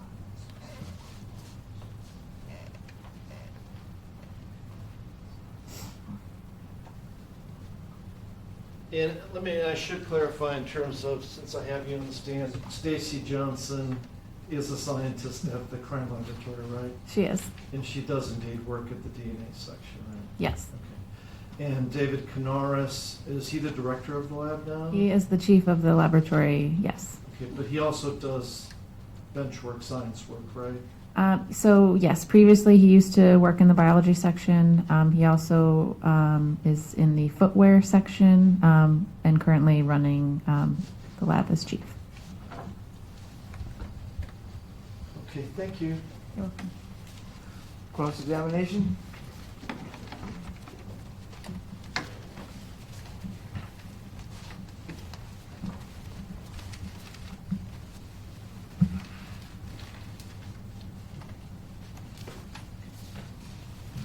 Morning, Ms. May. Morning. I think I'll start with the last bit of testimony. Actually, it's stipulation. Were you able to track, that was quite a bit of information, the stipulations that Mr. Kalchek has read? Regarding the biology reports? The stipulations that the defense is not opposing the evidence that's being presented? Yes. And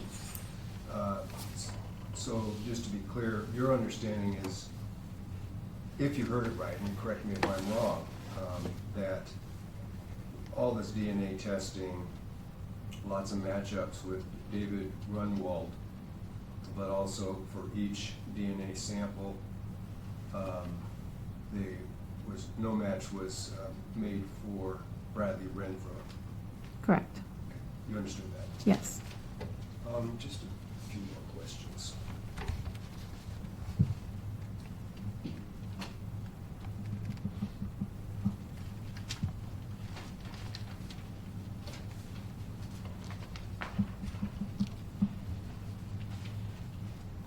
So the blood swabs that you took in the camper,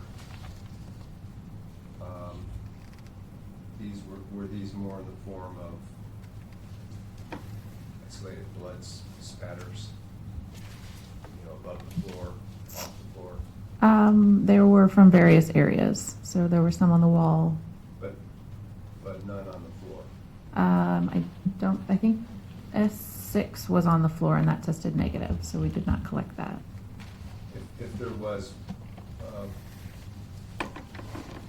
samples available from the floor, that could easily reflect that the victim was down on the floor. Possibly. And before today, had you seen any of the autopsy photos of the impact wounds on David's head? No, I have not seen those. But if a victim was bleeding heavily and down, there would be pooling on the floor? Possibly. But you didn't find any evidence of blood pools on the Pools, no.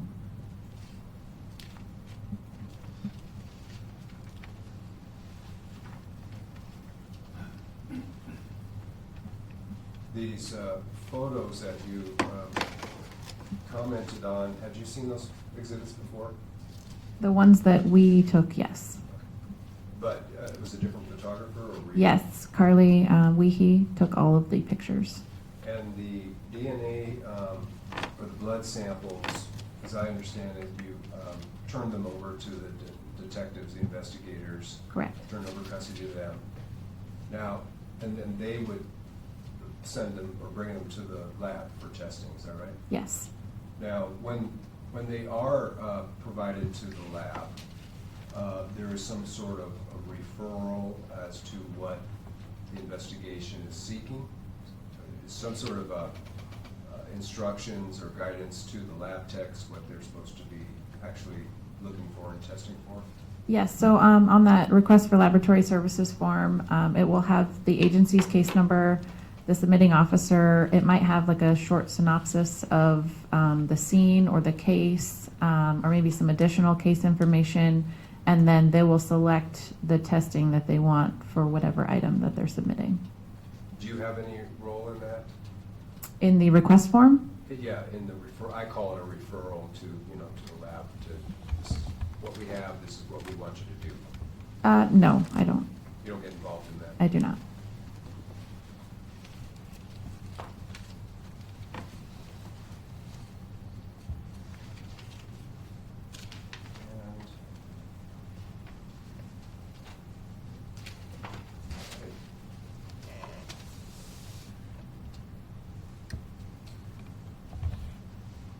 So, when you were there, you or your team, were you were you tasked with looking for other evidence besides blood and taking DNA swabs? In the trailer? Yeah, in the trail. So when we arrived to process the trailer, at that point we just knew it was a missing persons case and we didn't really know what types of evidence we might find or be looking for. We did remove all of the contents from the trailer and looked at all of that as well. And then we are getting direction from the investigators as to what might be probative or important or what they want to collect. We're not really making those decisions. But you're aware of whatever evidence they did decide to instruct you to collect? Yes. Including the items they took out of the trail back at the port? Yes. And when you say that all the items were taken out, do you mean everything in the trailer that was movable? The majority, yes. Okay. So that would have included the bedding and pillows? Correct. Was there any evidence from analysis or inspection of those items reveal either hair or cell tissues, that fluff off, dead cells that we shed all the time, saliva, hair, fibers, any evidence at all that David Renfro, Bradley Renfro, being in the trailer in that location?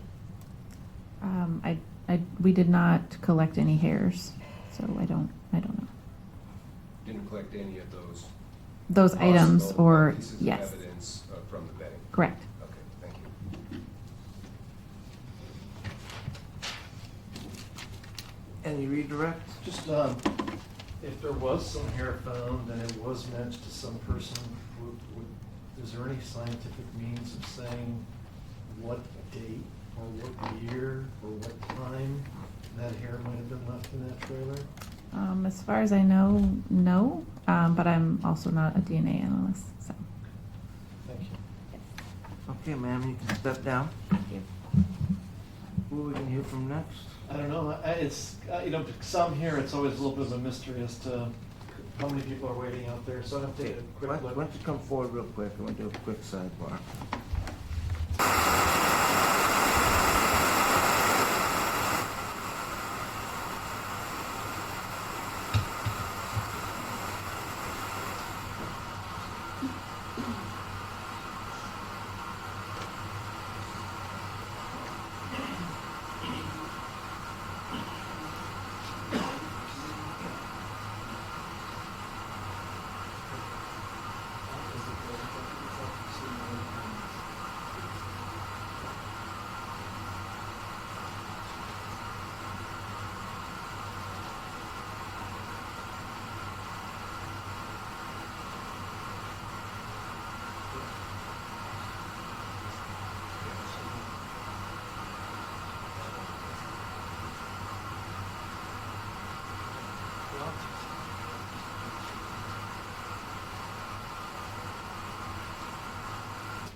Judge, I'm gonna, let me get next to the mic.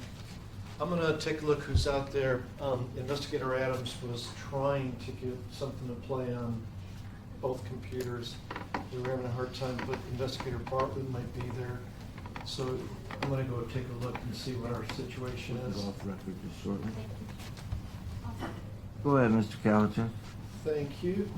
While I'm getting my stuff here in order, can you describe for the jury how you're employed, where are you stationed currently, what your duties are there, and how long you've been an Alaska State Trooper? I've been an Alaska State Trooper since March of 2001. I was stationed initially in Fairbanks for about 2 years or so. From there, I transferred to Talkeetna, where I worked more patrol work. From there, I transferred to Palmer Investigations, where I worked 8 years in Major Crimes Unit, doing homicides and sex assaults mostly. And then just recently in May, I transferred out to the village of Emonic, and that's where I'm at now. And how long have you been a state trooper overall? 18 and a half years. And what did you do before you were a state trooper? I spent a year doing private security at 8MC, or Alaska Native Medical Center, and then before that I spent about 4 years in the United States Coast Guard. And obviously you're familiar with the Matsu Valley, correct? I am. And when, in 2016, November of 2016, did you become aware of a AST investigation into the disappearance of David Grunwald? Yes. Okay. And did you become involved in the investigation, actually doing things in the investigation? Our unit was the primary investigating unit, and while I wasn't the case officer, we generally work these things as a team. So yeah, I was helping out in several different All right. aspects. And I haven't had anybody from the investigators testify yet, so let me ask you a little bit of background. So the investigative unit, where is that unit located, and who was in the unit in November and December of 2016? Can you give us that background? In 2016, our unit, well, first off, our unit is based in Palmer, although a lot of times we'll outsource some of our investigative work to other investigative units, either in Anchorage or Fairbanks or whatever resources we need, depending on how the investigation is going and what we need at the time. And our particular unit works the Valley mostly. And we have a sergeant and 3 investigators assigned to it. This particular case was assigned to the sergeant as the lead investigator. And like I said, these kind of cases you typically you can't just do everything. So you outsource some of your tasks to other investigators, either in the same unit or other units. All right. And in this case, I was tasked with doing, several different things here. All right. And I already told the jury in the opening statement that Sergeant Wigson just took over the unit right when this happened. Is that right? That's correct. Okay. So he was the supervisor of the unit during this investigation? Correct. All right. And you were in the unit, obviously. What other investigators were in the investigations unit in Palmer at that time? Working on this case, if you recall. Feeser? Jason Feeser was there in the unit.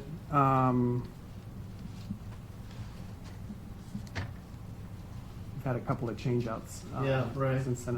I can't recall Okay. if who the other investigator was. But let me run some other names by you that the jury's going to be hearing from. For Okay. example, Bartlett, who was at the scene, at the murder scene.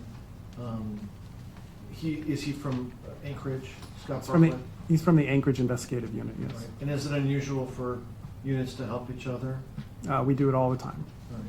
And then Mike Ingram and Dave DeCur, were they in the Palmer unit or were they in a separate unit of the troopers during this time when they helped out in this case? So they're assigned to a different investigative unit in Anchorage than Scott Bartlett. Right. It's, I don't know how to describe it. It's more of an undercover type unit. But they were Anchorage-based? Anchorage-based, correct. But they had familiarity with the Matsu Valley also? Yes. Okay. And then some of the other people that were involved, Investigator Andrew Ballesteros and Investigator Shane Call, were under which unit were they at the time? They were in the Matsu drug unit.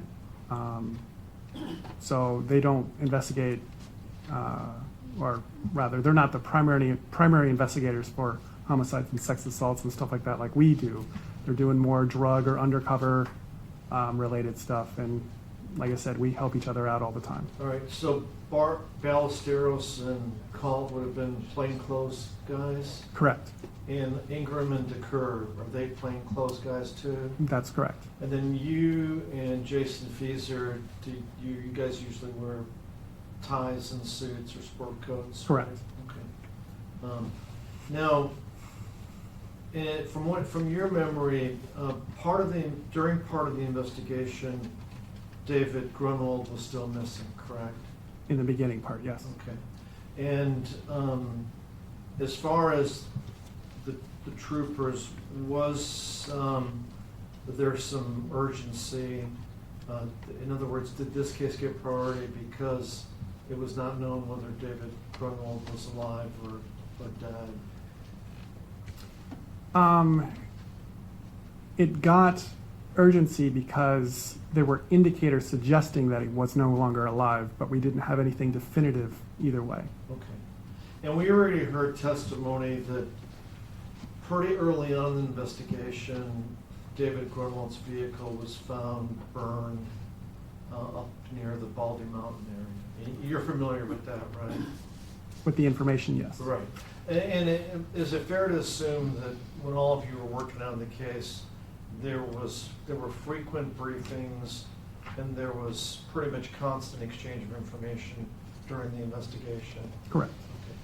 So just from an investigator's perspective, when you hear that a 16-year-old is missing and then you get information that his vehicle is found completely burned across the Matanuska Valley in a different location, is that kind of a bad sign to interpret?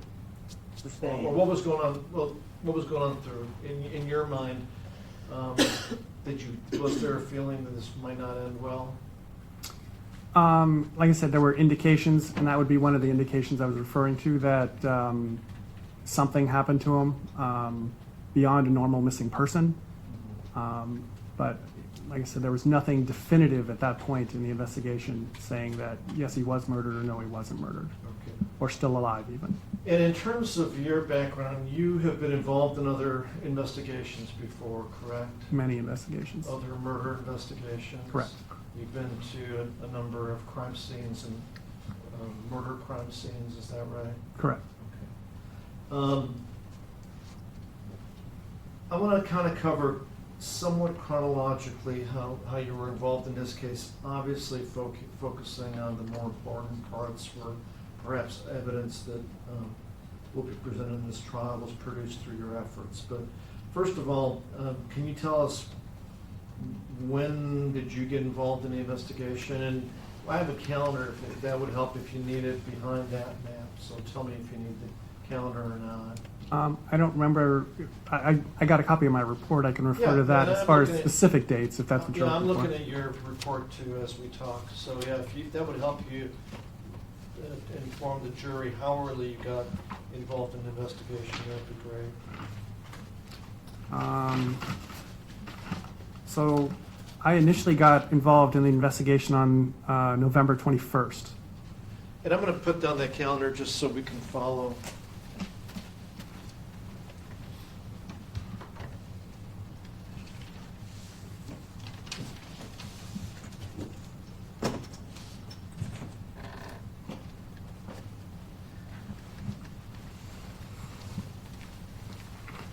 Not put down the calendar, but put up the calendar so we can follow. So you got involved on November 21st, is that correct? Correct. Okay. And at this time, was David Grunwald still missing? That's correct. What type of things did you do when you first became involved in the investigation? Well, in this kind of case, one of the things you want to do is try and figure out, is he really a missing person or is he a homicide victim? So we went and, me and,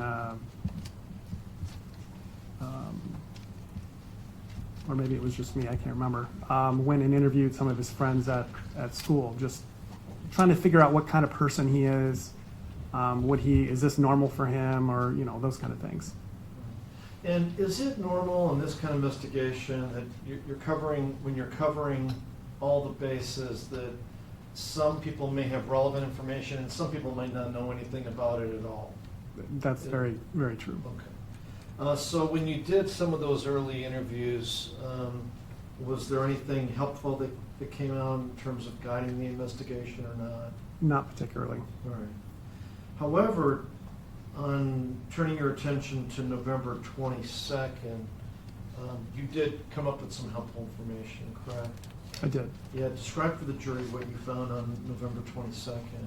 So November 22nd, I was tasked with going to the Palmer cars and retrieving some video.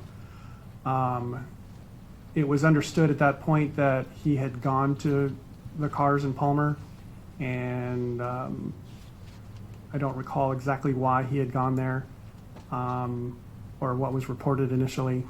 And we were trying to figure out last place he was seen, you know, direction of travel, those kind of things. Typical things you would do in a search and rescue. And that was one of the last places we had found at this point in the investigation as to where he had been, documented-wise. So I went to the Palmer cars to look at some video because we wanted to find out things like, what is he wearing? What kind of clothing would he be wearing? What was he doing there? And potentially what direction was he leaving from there? So we can try and track his movements. So I went to the Palmer cars and contacted the manager and looked at some video. And I have that video here that we can watch if you're ready. And it'd probably be easier just showing, you want to describe it a little bit before we show it, and we are referring to, do you still have the, They're in your pouch back there with the computer. I think it's 14. Is that what you're asking? is the CD still in the computer? or Oh, it's probably in the player. In the drive?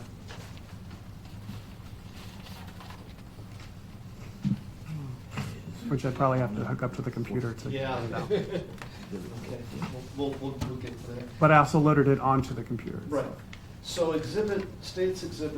proposed exhibit number 14, the one with the empty pouch, the CDs in the attached drive. We'll get it out in a second.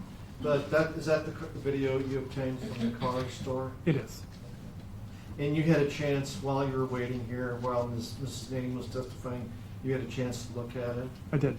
And is it the same as when you observed it on November 22nd, That's correct. 2016?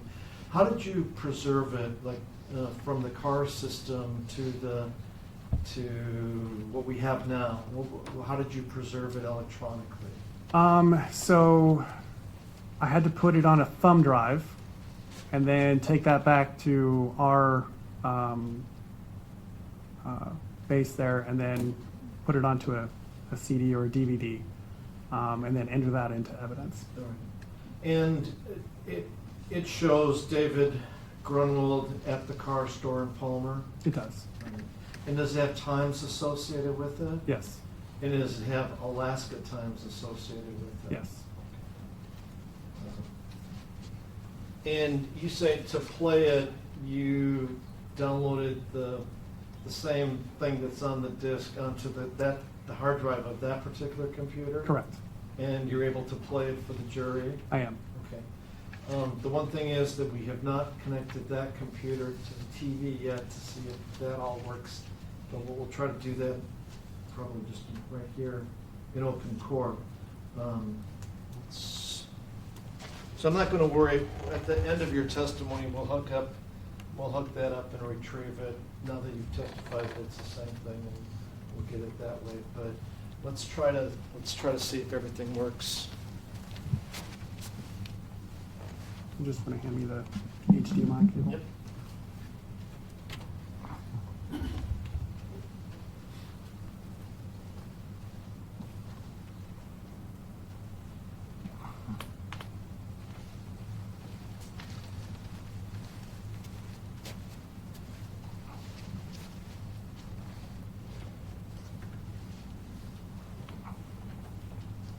Okay,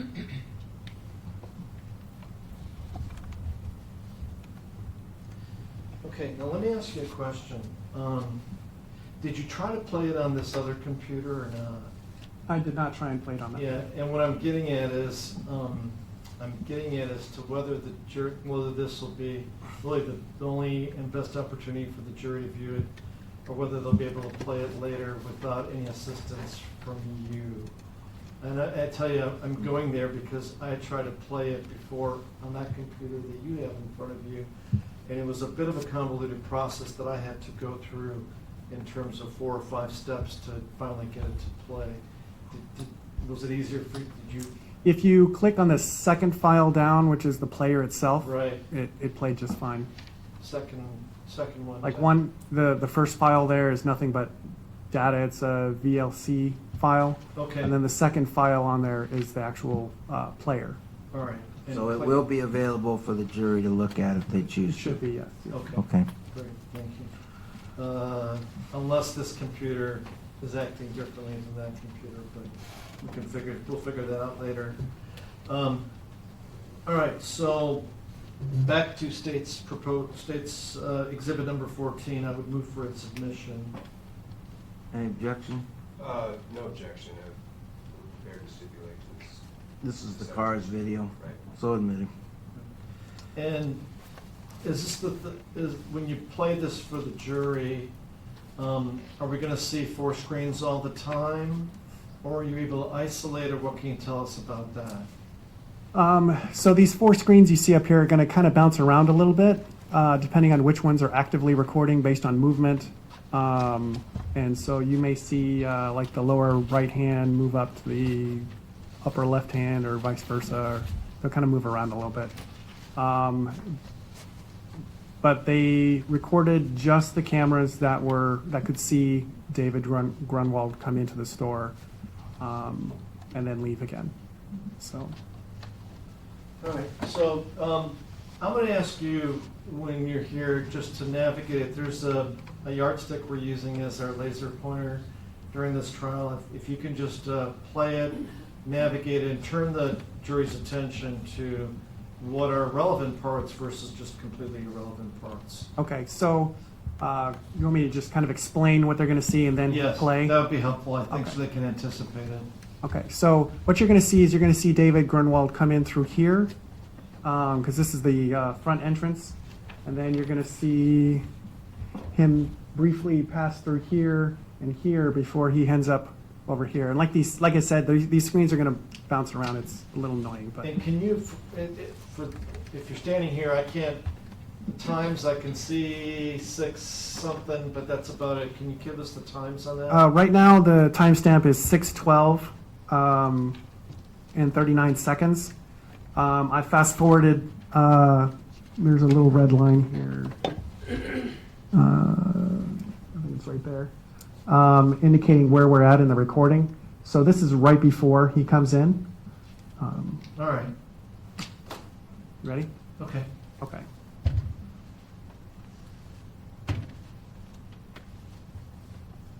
So they're frozen because they activate on motion.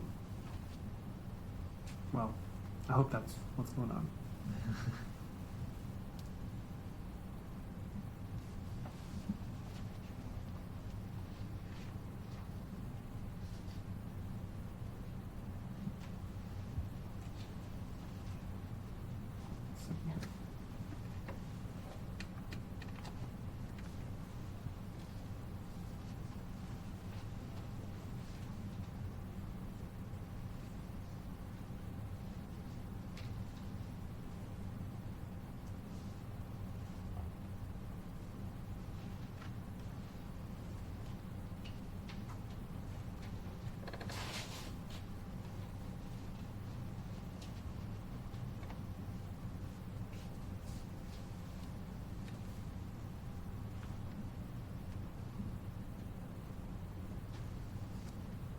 All right, we should be seeing something. Let me restart this real quick.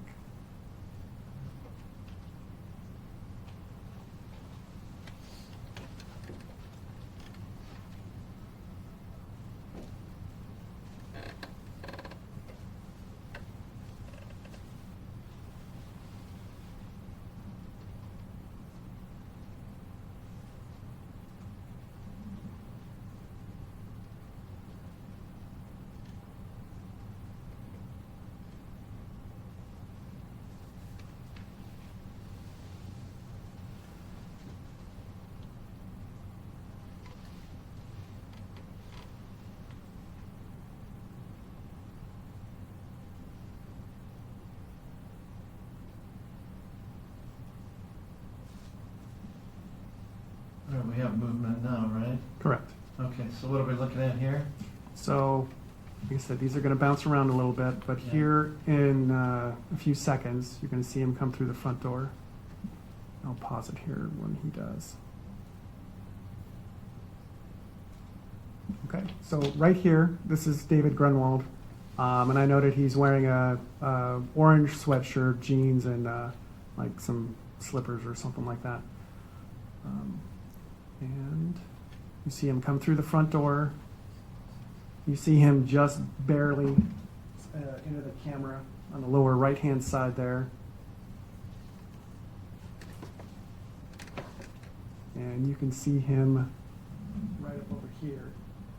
Now you don't actually see him here. You see like his hands or his arms come out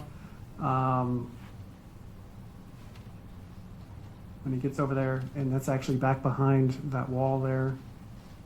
And was that the Starbucks part? Yeah. Okay.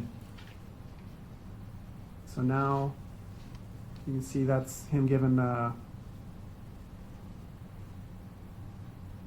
like a milk jug to the lady.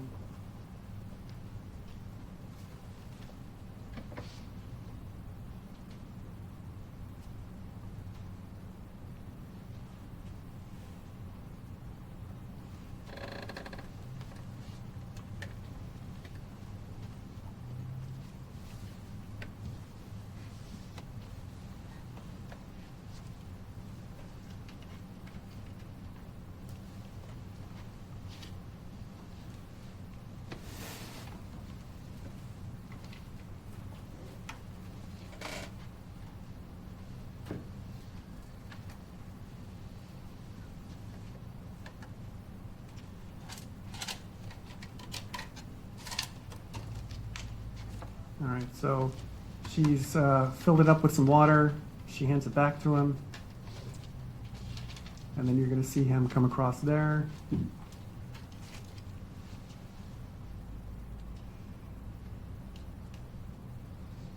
then out the front door. And about what time are we talking when he comes out the front door? Okay, so this timestamp here is 6:14.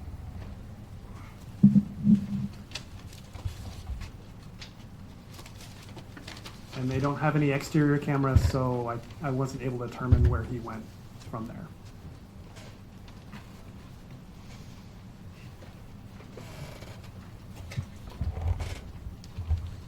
While you were doing that, I popped the disc out using the other computer, and I'm showing you the disc. Is that the disc that you viewed in the hallway, which has the same content as what you just showed the jury? Correct. All right. I would now provide it to the court. We've already moved for its submission. Number 14, correct? Yes, thank you.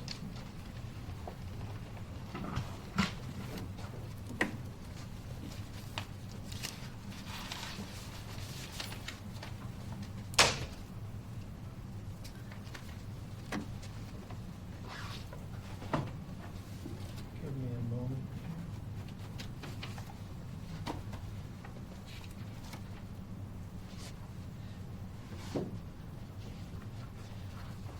Now, you testified that was David Grunwald, and you were at the Dick River Road scene, is that correct? Correct. And the clothing that David has in this video, is it the same clothing that was on his body when his body was located at the Dick River Road? Yes. Now, going into what else you did, again, trying to go in chrono, that same day you interviewed Christian Ward also, correct? Yes. And we're going to have a lot of these witnesses testify, so I'm not going to have you summarize the interview because we don't need to do that. But you were aware that Christian Ward was a neighbor of Eric Allmendinger's, is that right? Yes. Was that a long interview or fairly short, do you remember? It wasn't too long. Okay. And then going further down the road, turning your attention to November 29th, 2016, my understanding is that you assisted with the execution of a search warrant, correct? Correct. And where was that at? At Eric Allmendinger's residence. And what was your role on that day? I was mostly tasked with taking scene photographs. And what were you focusing on anything in particular or not? When we process the scene, I take overall photos before we do anything, and then focus more in on items of interest All right. and take Now, specific photos from there. Was the camper trailer still on the Almendinger property on the 29th when you went there? Yes. And was there a focus on the camper trailer as part of the search warrant execution on November 29th? Yes.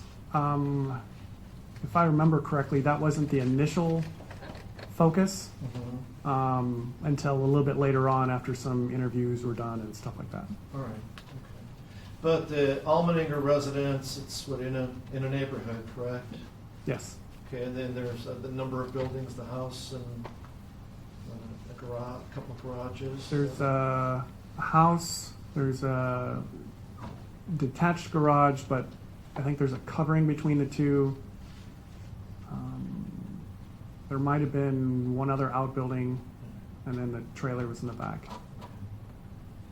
And then, I'm not gonna get too much into that, and there were other investigators that were with you, is that correct? Correct. And you didn't write a lengthy report on that, right? I wasn't searching so much as documenting what other people have found. Okay. Now, let me turn to a more important day.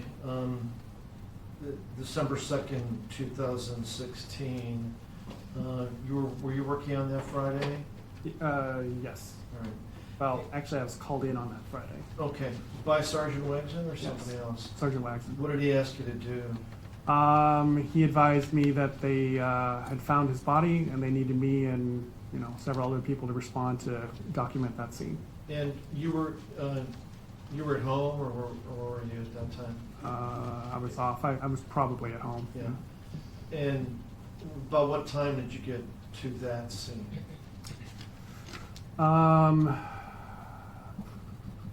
If you remember. It was afternoon or It's in your report, actually. Would it help to refresh your memory? yeah. If you looked yes. at that part, we'll just. So 1744 is when I arrived at the scene. And do you think it was dark already at that time? Yes, it was. And who was there when you got there? Sergeant Nelson was there when I got there. And then others, obviously there were others who eventually arrived also, correct? Correct. And what was your role going to be at the scene? In the beginning, I don't think we had established roles because, it's a little chaotic trying to figure out who's actually coming and, what skills they actually have or best at, those kind of things. But my primary role at that scene, which I knew going into it, was going to be the photograph and just processing the scene. All right. Now, the jury already heard through my opening that Sergeant Wegson went back to interview Eric Almendinger that evening. And you know that, right? So he was not at the scene the entire time, correct? Correct. Okay.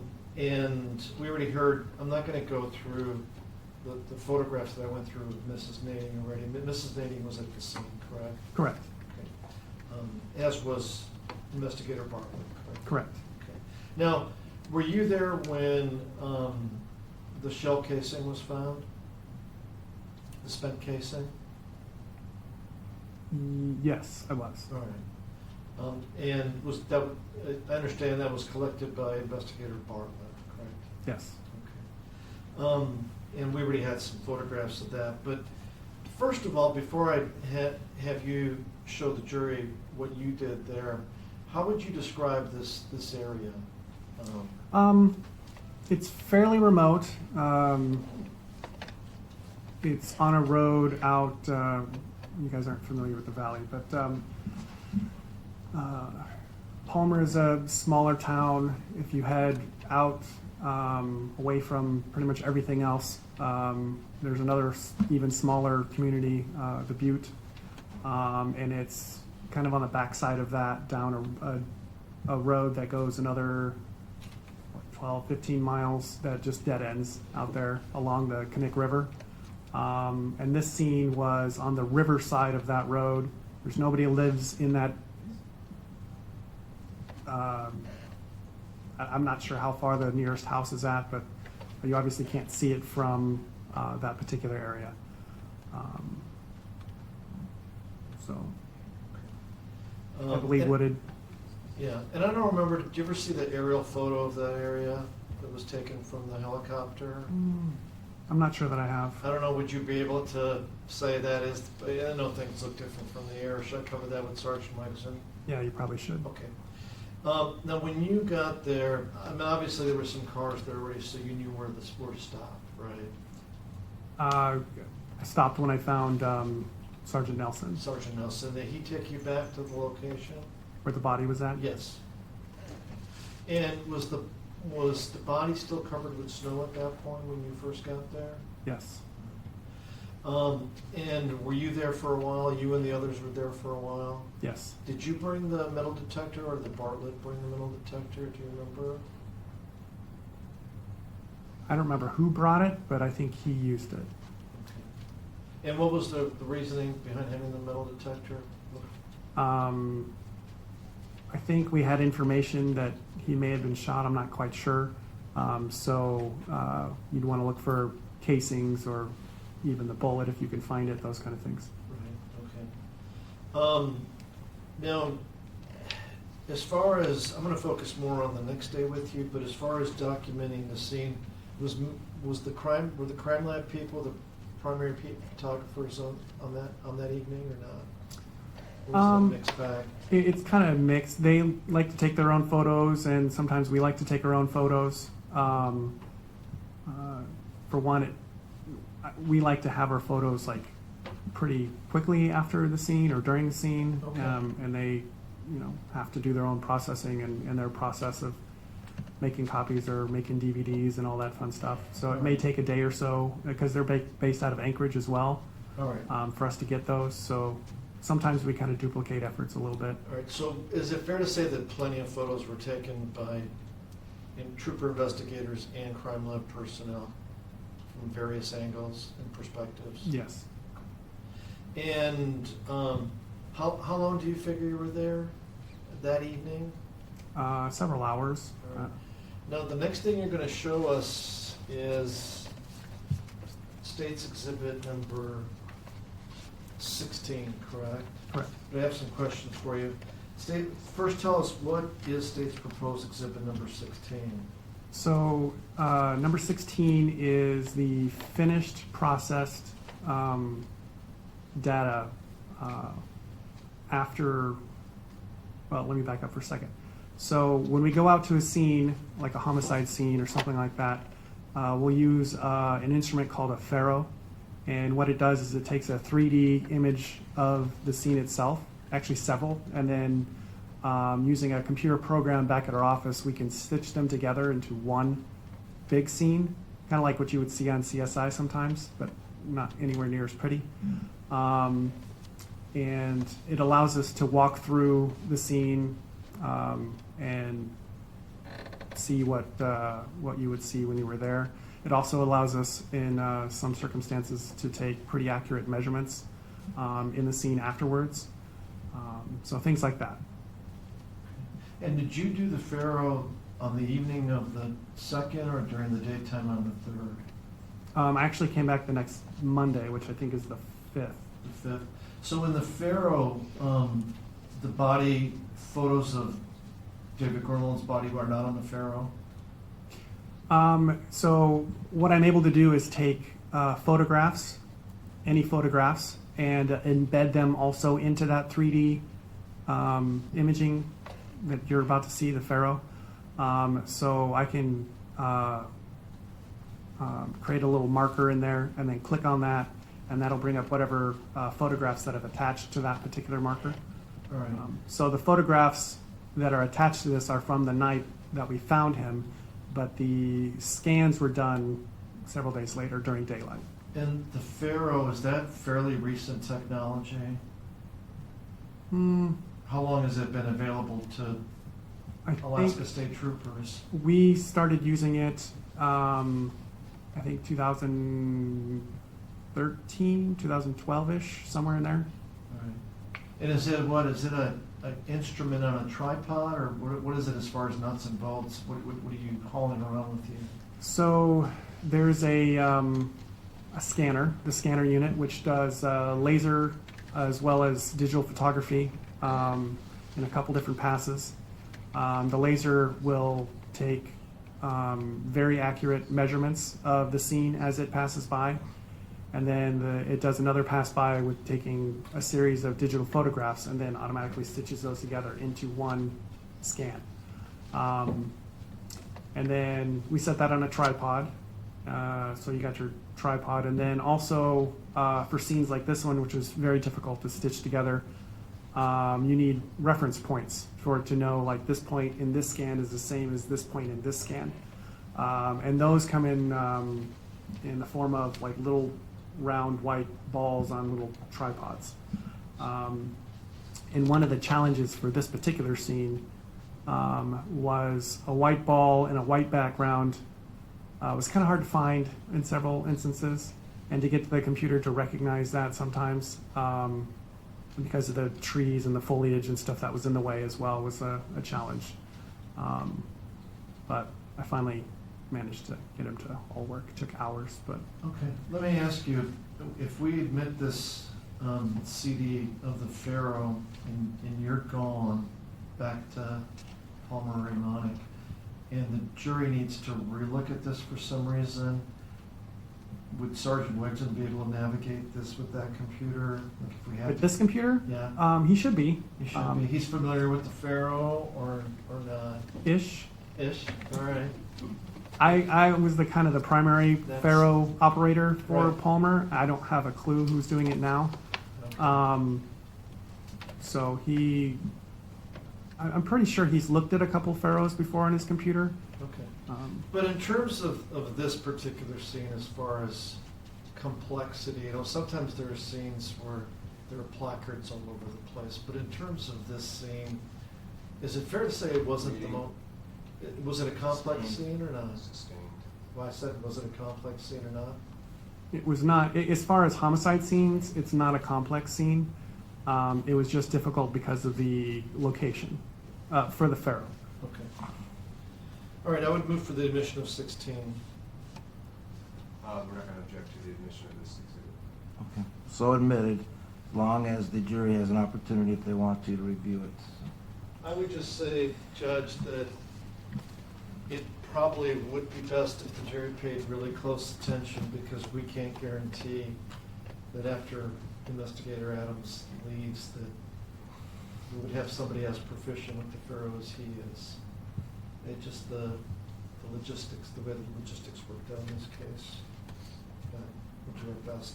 There might be somebody, can I ask you, as far as the Fairbanks post, does Fairbanks have a Pharaoh? They do. All right, so there may be somebody here at the Trooper Post that is just as knowledgeable as you are about the Pharaoh?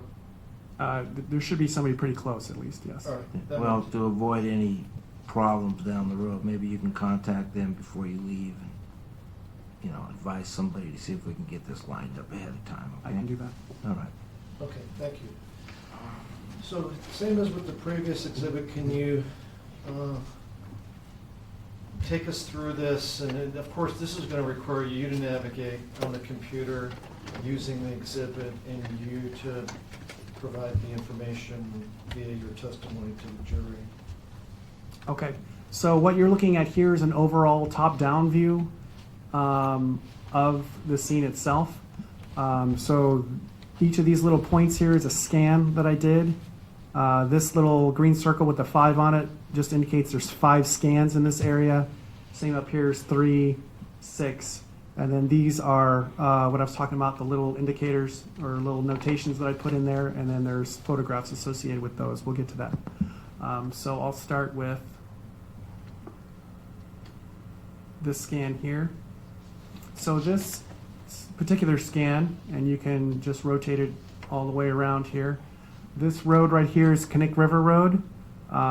If you keep following it down this direction, it eventually dead ends where it's 7.3 mile and I forget where it ends, like 12 or 15 mile or something like that. So roughly halfway down this road.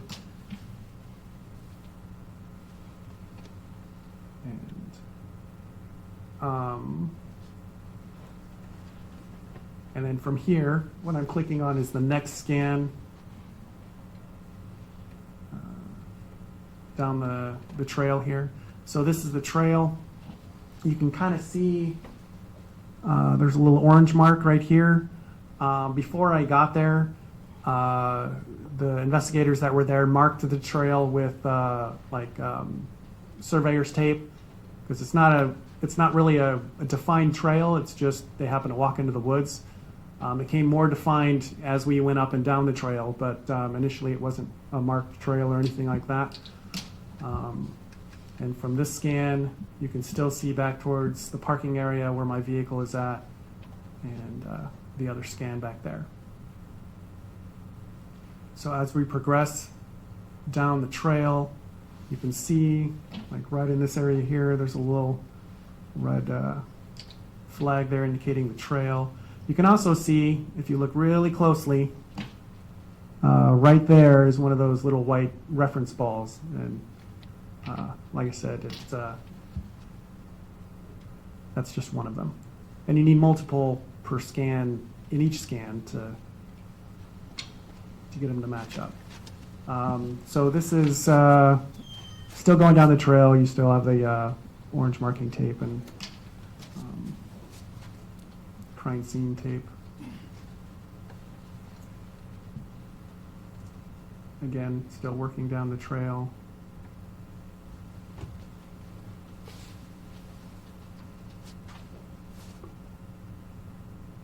And like I said, this was not an established trail, but after you have about 5 people or more walking up and down it multiple times, trying to get things from your car and coming back, oh, I need more batteries, going out, coming back, it tends to look a little bit more established.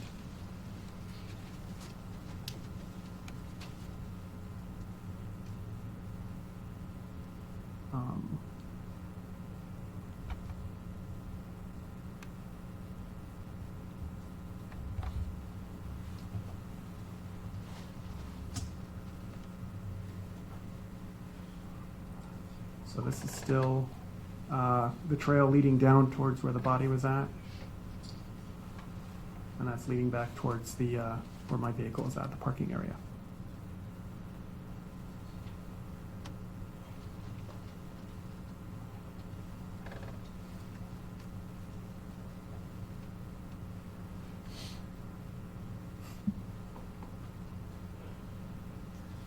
Now, is that the final spot? We're not there yet. Okay.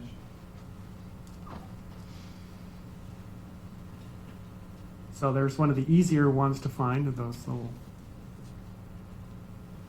reference points.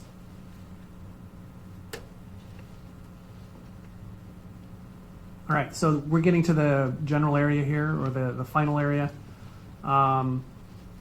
And so at the end of this trail, as the crow flies, was about 85 meters back to the parking area.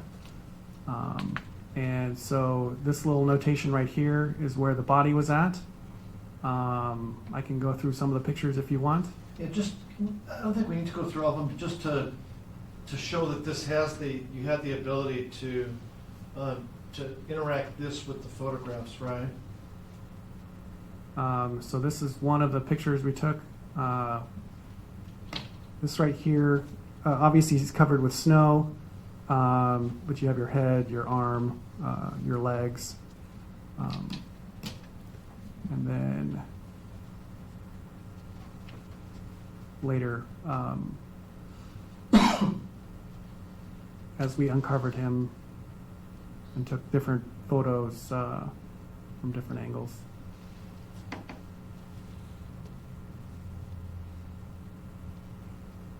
We're going back. Now we're back to the Pharaoh. Now we're back to one of the final scans here. Right. And this right here is where we found the 9mm casing.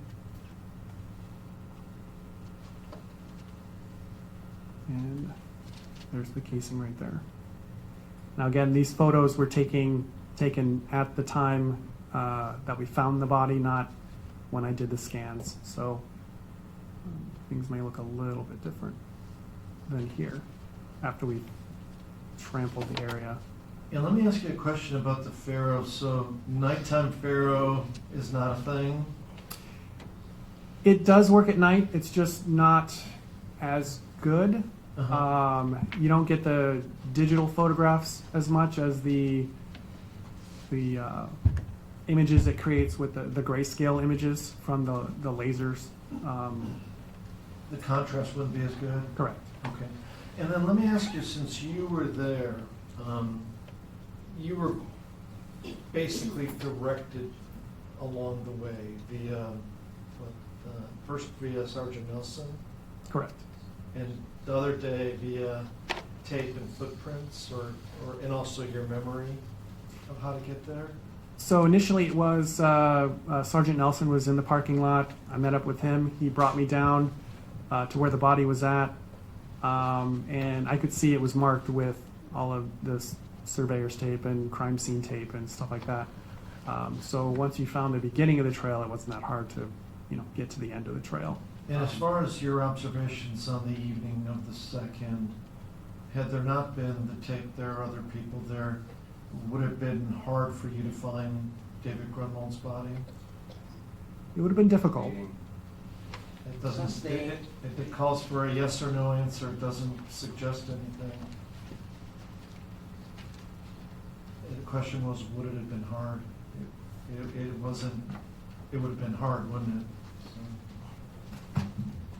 But go ahead and answer it, but I think some of the leading components come leading up to the question. So go ahead and answer the question. It would have been difficult, yes. Like, had you been one of the searchers before the body was located, what would have been the impediments, given your knowledge of the terrain and weather conditions, to finding the body?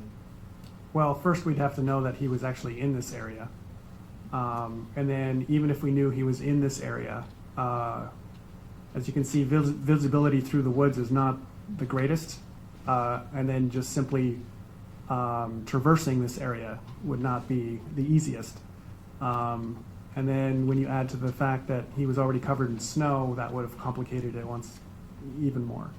And were So- you still there when the body was removed? No. You went to do some other things? I went to gather more tools to attempt or to assist with his body removal. Because it was, it was frozen? Frozen to the ground, yes.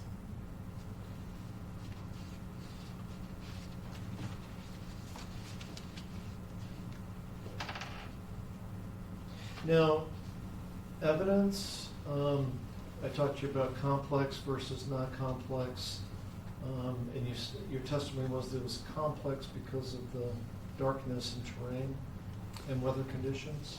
As far as processing the scene, this is not a complex scene as far as homicides go. You don't have blood spatter or, worry about trajectory or anything like that, because everything has been, as far as trajectory is concerned, you have no fixed points to reference on, and it's hard to tell any blood spatter in the area. And then, of course, elemental factors like the snow and stuff like that. So it's not complex. As far as processing the scene itself, what was complex was trying to scan the scene with the Pharaoh because of the nature of the scene itself. All right. And then in terms of evidence collection and retrieval, David Grunwald's body was secured as evidence, correct? Correct. And did the medical examiner's office respond to take custody of the body? Yes. We already heard that one shell casing, through you and Mrs. Nading, we heard that one spent casing was recovered, correct? Correct. And it was obvious to you that it was a spent shell casing? Yes. Okay, and pretty much if that had not been collected, that would have been a conflict. Sustained. Did you feel that was an important piece of evidence to be collected? Yes. Did you and Investigator Bartlett use the metal detector to look for any other metal objects or not? I believe Investigator Bartlett did. Was there any other evidence collected? No. Thank you. Cross-examination. Good morning, Trooper. Good morning. So, your testimony reflects you were called out to do a number of different tasks during this early part of the investigation, right? Yes. And the tasks that you performed were limited to what you testified to? I did several different tasks. I don't believe I testified to every task that I was assigned, as far as, like every interview or things like that. But there's a lot of different pieces in these kind of investigations that end up going nowhere. But you get tasks and you have to go check that box, if it were. I think that it's going to be reasonable in any investigation. Some things real value and other things do, right? Correct. In all of the work that you did, was there anything in the way of evidence of value that indicated Bradley Renfro was participating? I'm not talking about mere presence. I'm talking about participating in any of these criminal acts that you investigated. In none of the tasks that I had had anything in particular relating to your client, if that's what you're asking. Yeah. Thank you. Any redirect? Thank you, sir. Thank you. You can step down. Make sure you preserve that. With the understanding that he will abide by the court's instructions to contact somebody at the Fairbanks office, just to put them on notice, I would ask that he be allowed to be excused after he accomplishes that. That'll be fine. Okay? All You want me to right. just leave this here? That's fine, I'll take care of it, thank you. Unless you wanna, can you just, take it off, shut it down and take it off that, 'cause I gotta resume with this one eventually. Okay, let's take our afternoon break. We'll come back. Okay, to go to 1:30 so we can just keep. And what happened is someone stepped in and they shut down the recording system, so we had to reboot it. We have 2 witnesses left, so we're going to try to get them both done. I may go a little past 1:30, but we want to try to get both these witnesses done, if that's okay. So go ahead, Mr. Counsel. Thank you. The witness needs to be sworn in. Yes. Thank you. Do you solemnly swear or affirm that the testimony you will give in the case now before this court will be the truth, the whole truth, and nothing but the truth? I do. Thank you. Will you be seated? And for the record, would you please state your full name and spell first and last? Scott Travis Bartlett, SCOTT-BARTLETT. Thank you. Go ahead, sir. Thank you. First of all, tell us what your occupation is. I'm the sergeant of the Major Crimes Unit and Cold Case Unit in Anchorage for the Alaska State Troopers All right. And how long have you been a state trooper? for about 12 years. What did you do before that? Was going to school at UAA and I worked at FedEx. And which parts of the state have you been assigned to as a trooper during your career as a trooper? I've been assigned, I started off patrol in the Matsu Valley, Palmer, Wasilla area. I transferred to Palmer ABI, the Alaska Bureau of Investigations, and then I transferred to the Anchorage Major Crimes Unit. I spent some time there, transferred to the Technical Crimes Unit in Anchorage, and then about a year ago I promoted to the Sergeant of the Major Crimes and Cold Case Unit in Anchorage. Okay. And I'm going to turn your attention to December 2nd, 2016, about 5:45 p.m. Did you respond to mile 7.3 of the Pink River Road in the Palmer/Butte area? I did. What was the reason for you going out there? I was called by my lieutenant, and who advised that they had located David Grunwald's body. So I was asked to go out there and assist with the recovery of the body and processing of the scene. And it was okay, and you came from Anchorage? I did. But you were familiar with the valley area, correct? I had worked out there for 2.5 years or so. And did you take the old Glen and go around that way? I did. Okay. And do you remember ballpark about how long, once you get off the main Glen and take the old Glen exit, which is before you cross the Connect River, right? About how long does it take to get from that point to mile 7.3 if you're driving normal speeds? Roughly 10 to 15 minutes. It's a bit curvy though. It in the is a bit beginning. curvy, yes. Yep. And then tell us, when you got there, was it dark already? It was. Did you meet up with other people there? I did. Sergeant Nelson was on scene securing the scene when I arrived. Investigator Long, Investigator Andy Adams were also on scene. And then shortly after I arrived, some members of the State Crime Lab forensic team came out. And we already talked to Investigator Adams. Was he from Anchorage? He was from Anchorage, correct. And then specifically, what were your responsibilities at this crime scene? To basically just manage the scene, make sure that we, are taking the proper steps and processing the scene and making sure that the recovery of the body goes well. All right. I have before you 3 admitted exhibits and 1 exhibit that hasn't been admitted yet. Let's cover the 3 admitted ones, just so make sure we're on the same page as far as the same location and whatnot. State's exhibit number 67, you have that in front of you? I do. And if you can just show the jury which exhibit we're talking about, they've already seen it. All right. What's depicted in 67? Tell us if you recognize it. I do recognize this photograph. This image depicts David Grunwald's body to the bottom left corner covered in snow. There's a placard number 58 directly beneath him, probably about 5 feet. And then Investigator Long is standing in the background. All right. And what does the placard signify?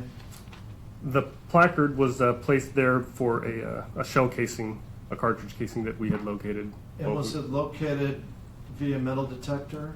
It was. I had used a metal detector. Investigator Long and I both had used metal detectors, but I came across this shell casing. And turning our attention to State's exhibit number 68, again, can you just show the jury which one we're talking about? All right. What do you understand that photo represent? This is an overall top-down view of the shell casing. This isn't how it was when we arrived on scene. It was covered in snow, but we used sterile dusters once I got a hit off of the metal detector to dust all of the snow off of it. And this is just a close-up image of that. Do you remember how much snow there was on the ground or on the objects, whether they were tree stumps or tree limbs? Was it in ballpark? There was about probably 3 inches of fresh snow all over, covering everything out there on the scene. And then turn your attention to exhibit 69. Can you show the jury which one we're referring to? Okay. And do you recognize what's depicted in 69? I do. It's a photograph of the shell casing, the back of the shell casing,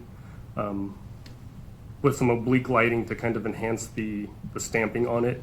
There's an FC for Federal Cartridge. It's just a cartridge, an ammo manufacturer. And it also, you could kind of see the Luger, which is the type of the ammo. And you can't really see the 9mm in this photo. It's covered up with snow, but it's a 9mm. So 9mm caliber. And we're talking about casing, we're talking about spent casing or the ammunition was discharged, correct? Correct. This is a discharged cartridge casing. So there's no more powder in it, there's no more bullet in it, right? Correct. And there's actually a strike on the primer in the center of the back of the cartridge. All right. And did you secure this as evidence? We did. Turning your attention to State's proposed exhibit number 2, which is up there with you, if you can show the jury what exhibit that is. Do you recognize state's proposed exhibit number 2? I do. And what is state's proposed exhibit number 2?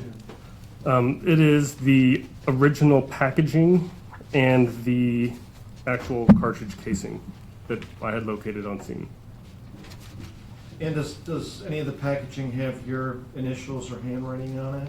It does. On the back, you can see this red tape going across the top of it. It has my initials and the date that I had sealed it, December 12th, 2016. All right. And furthermore, as far as what else you did you have anything to do with the transport of the shell casing anywhere? I did. I had entered the evidence into the Anchorage ASD evidence facility, and on the 5th of December 2016, I had entered a laboratory request form to have it examined with other evidence that we had recovered. And did you transport the casings to the lab? The casing to the lab? The casing was already at the lab. I did transfer it to the lab and entered it, but our AST's evidence facility is co-located with the crime lab, the crime lab's evidence. So I just submitted the form, and then the evidence custodians just transferred it over internally. I understand. I move for the admission of number 2. No objection. So admitted. And then, were there any other casings found at the scene on that evening? There were not. And What, did you look for anything else? And tell us how you looked for anything else. we did. We searched the entire immediate area, probably within 30, 40 feet of the body, for any other shell casings. After we had removed his body, we also searched the area beneath his body again with the metal detector, and we didn't locate any other shell casings. All right. And I suppose I should ask about projectiles. You said that, I guess theoretically, if the gun was pointed down, there could be a projectile on the ground. Did you find any projectiles anywhere? We did not. Thank you. Cross-examination. Hey, Trooper, After- just a couple of questions. Your recollection, it was at that, what time of night were you out there? I believe I got out there around 5:45. Okay. So, and it was at that time of year, the conditions in the sky went out, it was pretty much pitch dark without your flashlights. It was, correct.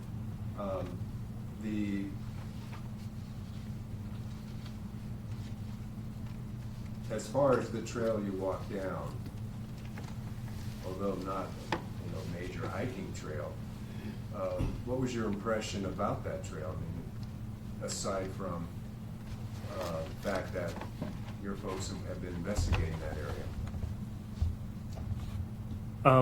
I'm not sure if it's an actual trail, Well, that's the point, if you're Yeah. not sure. but it was a trail by the time I got there. Right. Now, if you can imagine a few days earlier around, and it's dark out like that, and assuming that the 5 individuals, none of them are carrying cell phones for flashlights or prepared to have headlights or anything like that, it's pretty dark, right? 5 days before I went out there. Well, a few days before. A few days before, when around the David same time. was taken out there and shot. So, does that make sense to you that there had to have been somewhat of a trail, even if it's not a heavily traveled trail, for 5 people to, maintain not walking into trees or into stumps or into snow mounds? There was some sort of access in order for 5 people to get there in the dark. There may have been. I can't Right. say to that. Right. It had just recently snowed, so I have no idea what the Right. earth looked like. Yeah, true enough. Now, the mound, did anybody wipe off the snow, or is this mound like an old stump grown over with moss or a downed tree, or? So I couldn't. I remember there was a mound immediately before coming across the body. You can kind of see it in this photograph. Right. Would you Exhibit estimate the height of that 67. mound to be? Probably 2.5, 3 feet, roughly, somewhere in there. So you're saying the mound is this tall? No, well, it's probably about that height. Maybe a little, about the size of the height of the desk. And Roughly. something you might trip over in the dark if you couldn't see where you're going, Potentially, yes. potentially. More to the point,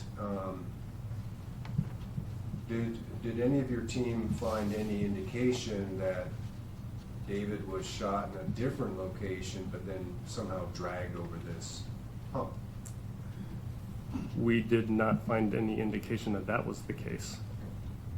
And from the position of his body, does it make sense that he could have been standing right in front of that hump and then the impact of the shot that he fell in that direction? I mean, our speed and slivers are right at the bottom of the mound. Correct. Are you talking about standing right here, Yeah, he roughly? was That's what you standing mean in right front of the mound? Instead of behind it. But no That could be. indication that he was moved. There was no purposely behind the indication. mound. Okay. And the shell casing, found just a few feet from the body, the only shell casing, no other unspent rounds or other shells, and that's consistent with the evidence that he was shot once in the head, not multiple rounds shot. Potentially, I didn't go to the autopsy. I don't know the results of that. I All right, found well- one shell casing. Assuming that's the case, if you don't know what the autopsy showed. And the fact that it was just left there,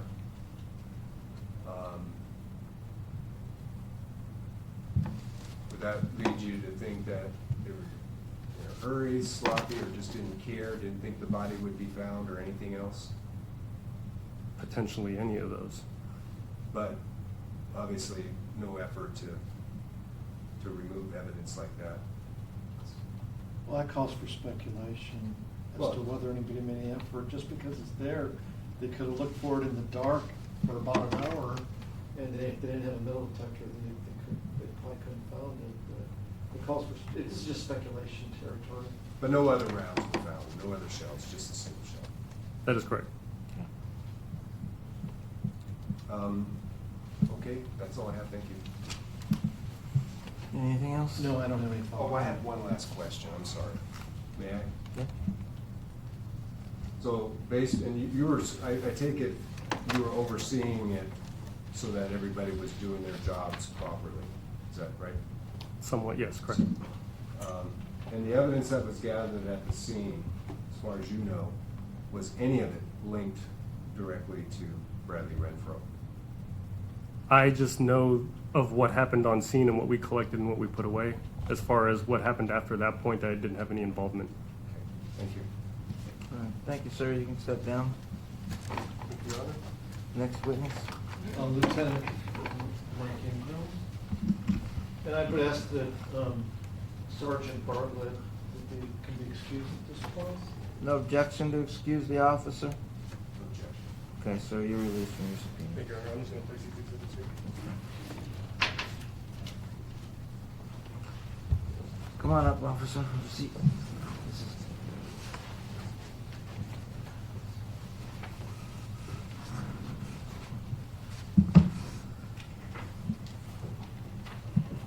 Do you solemnly swear or affirm that the testimony you will give in your case now before this court will be the truth, the whole truth, and nothing but the truth? I do. Thank you. You may be seated. Thank you. And for the record, would you please state your full name, spelled first and last? Sure, it's Mike Ingram. Mike is spelled M-I-K-E. Ingram is spelled I-N-G-R-A-M. Thank you. Okay, go ahead. Thank you. Good afternoon. First of all, can you tell the jury where you are employed currently? Currently, I'm a lieutenant with the Alaska State Troopers. I'm the deputy commander of the Alaska Bureau of Investigation. So ABI ABI, short for Alaska Bureau of Investigation, encompasses, we've had a restructuring with our department, but it used to encompass all the general investigation units throughout the state. Now we just encompass the Technical Crimes Unit, the Anchorage Major Crimes Unit, the Special Crimes Investigation Unit. And how long have you been a trooper? I've been a trooper over 18 years. Have you been assigned to one place or various different places? Yes, I've been assigned to numerous posts and detachments and units throughout my career. I started working patrol in Palmer with the state troopers, or the Matsu Valley, I should say. I then transferred to Talkeetna for a short stint until I got recalled back into the military for a few months due to some 9/11 aftermath there. Then I transferred to the Matsu Narcotics Unit. I was there for a good while. Went out to Bethel, did about a year and a half stint in Bethel. Promoted to the Western Alcohol and Narcotics Team supervisor, which is based out of Anchorage, but it covered the units out west. And then from there, I was asked to supervise the Special Crimes Investigation Unit, which was a unit originally designed to investigate human trafficking, sex trafficking type cases. But because we had such a very intense skill set of folks that worked in that unit, very helpful in helping hard to solve murders, homicides, brain informants. So crimes that had some special circumstances to it, we were fortunate enough to work those types of cases, mainly due to our skill set and the folks that were so senior and had a lot of time on and understood how the nature of those types of cases work. And what did you do before you were a trooper? I was in the Coast Guard for a good stint, from 93 to 99 as active duty, and then I was a reservist from that time until mid-2003. I'm going to turn your attention to November of 2016. Which unit were you in with the troopers during that time? All right, I was a supervisor of the Special Crimes Investigation Unit. And some other names that may come up. I think we've covered most of the investigators involved in this, but Dave DeCur, was he in your unit? That's correct. Investigator DeCor and Investigator Ramin Dunford. And how did your unit get involved in this particular case? Well, I lived out in the Matsu Valley, even though I commuted into Anchorage. I worked closely with the supervisor of the General Investigation Unit out in Palmer, and that's Sergeant Tony Wagson. We kind of grew up in this agency together, so we do a lot of investigations together. Just the sheer nature of talking with each other and relying on each other's skill set, I was brought into this pretty much as soon as Sergeant Wagson was got this particular investigation. All right, my main focus with you is going to be the search warrant execution, which took place on December 6th. But I want to cover a few things you did beforehand. Try to cover it chronologically. Turning your attention to November 21st, 2016. We have a calendar there if it helps you, refresh your memory about days of the week and things like that. But November 21st, turning your attention to this investigation and the name Anthony Herring. Mm-hmm. Did you interview Anthony Herring on that day? Yes. And what was the purpose of interviewing Herring? It was, so Eric Almendinger, which was developed as an early suspect in this investigation, provided information to Sergeant Wagson as to his whereabouts during a particular time frame. And I believe Eric Almendinger had told Sergeant Wagson that he went to a party with Anthony Herring in Anchorage. So I went to go ask Mr. Herring if that information was true. He said he knew Eric Almendinger, but he hadn't seen that guy in a while. And so basically it thwarted the information originally told by Eric Almendinger to Sergeant Wagson. And as a result, did Almendinger remain a suspect in the investigation? Yes, sir, that's correct. Okay. Turning your attention to November 22nd, did you make contact with the parents of David Evans? Yes. And what was the purpose of making contact with them? One, to locate Mr. Evans, so we can try to get an interview with him. Yeah, mainly to locate Mr. Evans All himself. right. And on that same day, did you interview telephonically Christopher Piercy? Well, we spoke with him on the phone, and we actually met up with him Okay. too. So All right. yes, And that's Evans's brother? yes, sir. And again, was it to determine whether he had knowledge about any of the November 13th incident? Yes, and find out the whereabouts of where his brother worked during that time frame, or was during that time frame. And turning your attention now to November 23rd, did you assist Sergeant Tony Wegson at the Elmendinger residence? Yes, Okay. And did you interview Rodney Elmendinger on that day? yes, And was it focusing on November 13th of 2016? yes, sir, that's correct. Do the interviews usually get recorded when you? They do. Is that pretty much standard practice nowadays with AST? Yes, sir, that's correct. And did you do that? What was Sergeant Wegson doing while you were interviewing Mr. Elmendinger? He was interviewing Eric Allmendinger.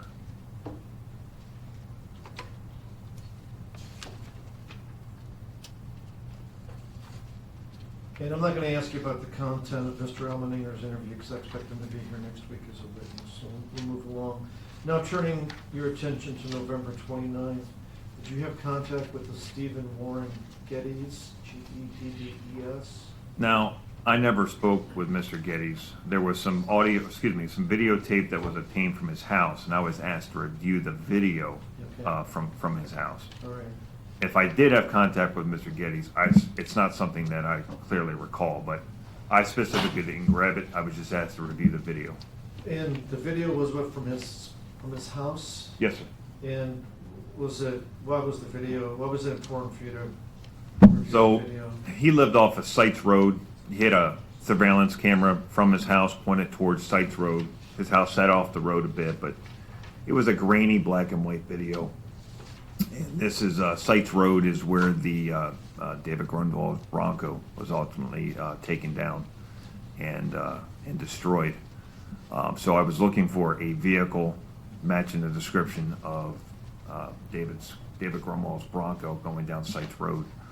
Hard to say anything definitively as far as the video goes, but I remember something that very well could have matched the description of what possibly could have looked like the Bronco. There wasn't a whole lot of traffic. It's not a it's not a road. There's a lot of traffic, so it's very sporadic traffic going down this road. And the time associated with the video, was that relevant to this case late in the evening on the 13th? Yes, Okay. But do you feel that the video was of such quality that it's not worthy of becoming an exhibit in this trial? I try not to be the judge of what's good evidence versus what isn't. Can you tell it's a Bronco or? Not definitively, no. Okay. Now, turning your attention to December 6th, did you go out to 10243 K Lake Road in Wasilla? What was the date again? December 6th, 2016. Yes. Did you and other troopers go out there? Yes, sir. And tell us, who were the other people that went out there? It was myself, Investigator Ballesteros, Alcohol, Tobacco, Firearms Special Agent Tom King, Investigator Dave DeCore, Sergeant Wagson. And Mr. King works for the federal government? Yes, sir, he does. All right, and And there may have been one other individual. I can't quite think of it. all at right, this moment. and this was to execute a search warrant of the house? Yes, sir. For the house? That's right? correct. And just for those jurors that are not familiar at all with search warrants, what are search warrants? Who gives you a search warrant? Search warrant is it's an affidavit that gets submitted to the court, but basically we have to establish a set of facts that can lead to probable, or that should lead to probable cause, that gets reviewed by the DA, and then that warrant then goes to the court, and then a judge reviews the search warrant to make sure that we have enough probable cause in order to search whatever container, house, vehicle that we're asking to search. I'm sorry, And- to ask you. Okay, right. Okay. And then, when the search warrant was obtained here, had the investigation revealed earlier that Devin Peterson was involved in this one way or another? Yes. And K Lake Road, that's the Peterson residence? That is essentially, yes. It's actually, his name is Philip Seal's house. His girlfriend, or at least the lady that lived with him, was Devin Peterson's mother, Alana Peterson. And then Devin Peterson stayed with mom and mom's boyfriend, Philip Seal. So essentially, that was their house. Okay. And are you familiar with that neck of the woods in the valley? Yes. And you familiar with the distance between that residence and the Mile 49 Holiday gas station? Yes. How far are those two places apart? Johnson Road. Either driving, Yeah. you can do it in driving time or miles or whatever. Yeah, you can make it down there between 5 to 8 minutes.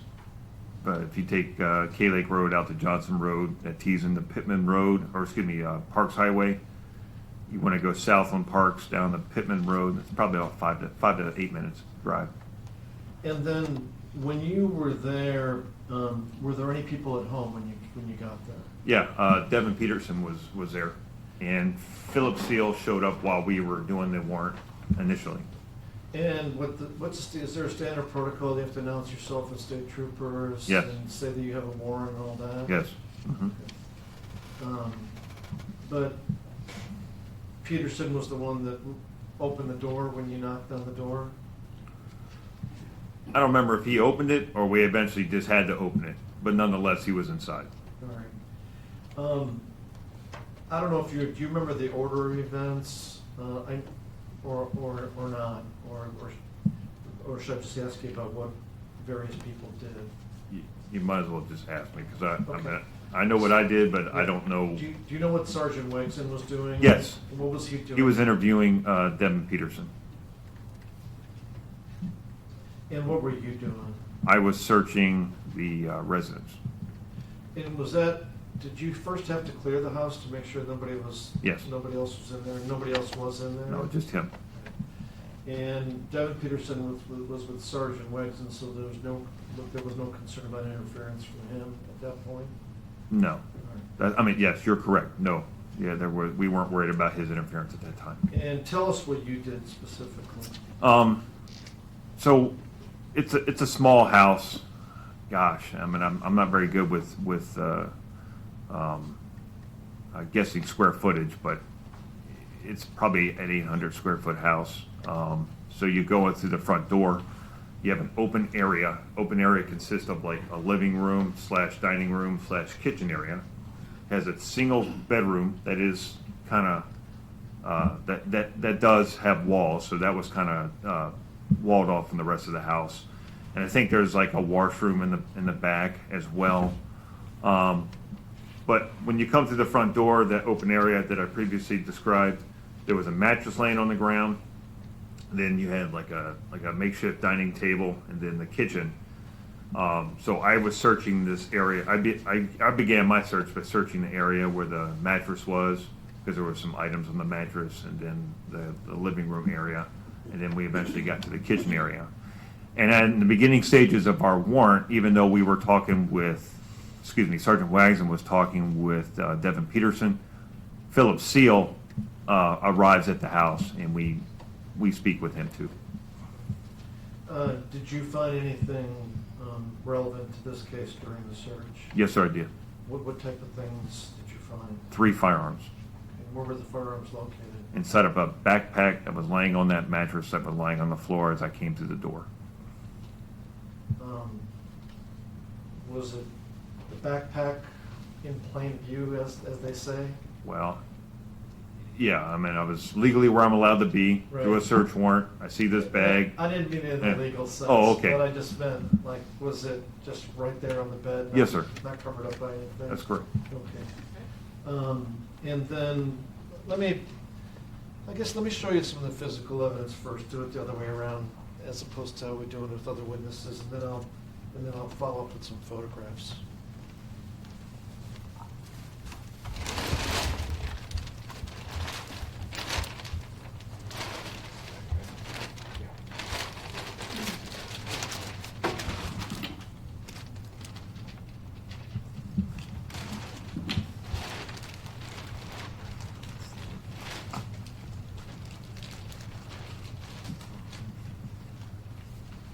State's exhibit, proposed exhibit number 4.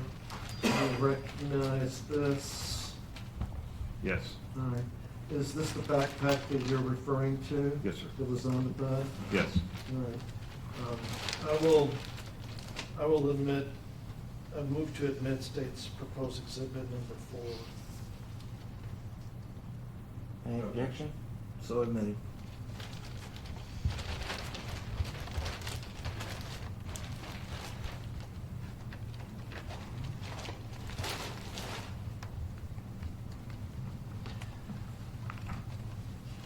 Now,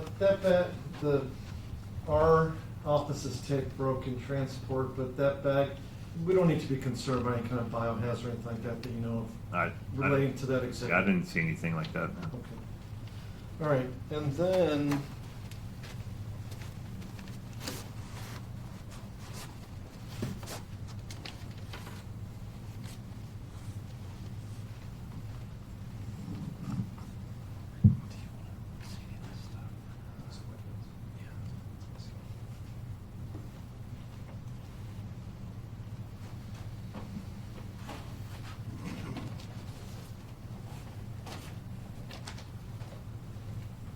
state's proposed exhibit number 1. Take a look at that. You recognize state's proposed exhibit number 1? Yes, sir. All right, and what is state's proposed exhibit number 1? It's a Springfield semi-automatic pistol that was found in the, by me in that backpack. All right, and as it's, can you take it out, as it's sitting right now, can you just verify that, A, there's no ammunition anywhere near the pistol, number 2, that there is a lock and the mechanism is locked, and therefore this firearm is incapable of being fired currently in its current state? I concur. Okay. Move for the admission of number 1. Any objection? No objection. So admitted. Right, you're familiar with firearms? I'm not an expert in any Right, degree, but in this particular case, the manufacturer, you said was Springfield, and then also, are you familiar with calibers or not? Usually I have to look at the gun. There's Okay. usually some inscription on the gun, tells you what type it is. Right, and I'm not sure on this one whether there is or whether the words XD9 indicate that it's a 9, and it could be a situation where it's stamped on the barrel, but we have the barrel open. But nonetheless, as it sits right now, is it readily apparent to you what caliber it is or not? Not readily, Yeah, I would agree. I'd have to, but we'll look at some of the photos as far as the caliber. But do you remember it being a 9mm pistol?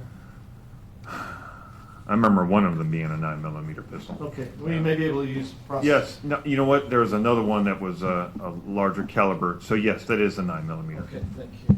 Sorry. And turning your attention now to state's proposed exhibit number 3.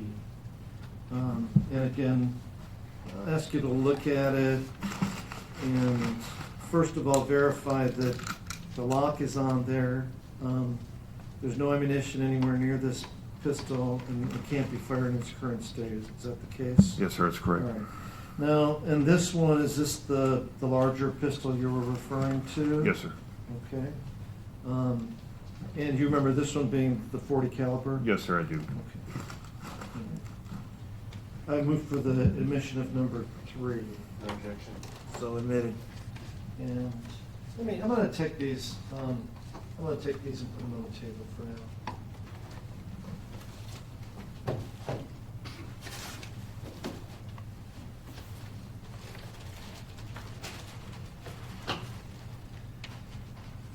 When you found the guns, were the magazines in the guns?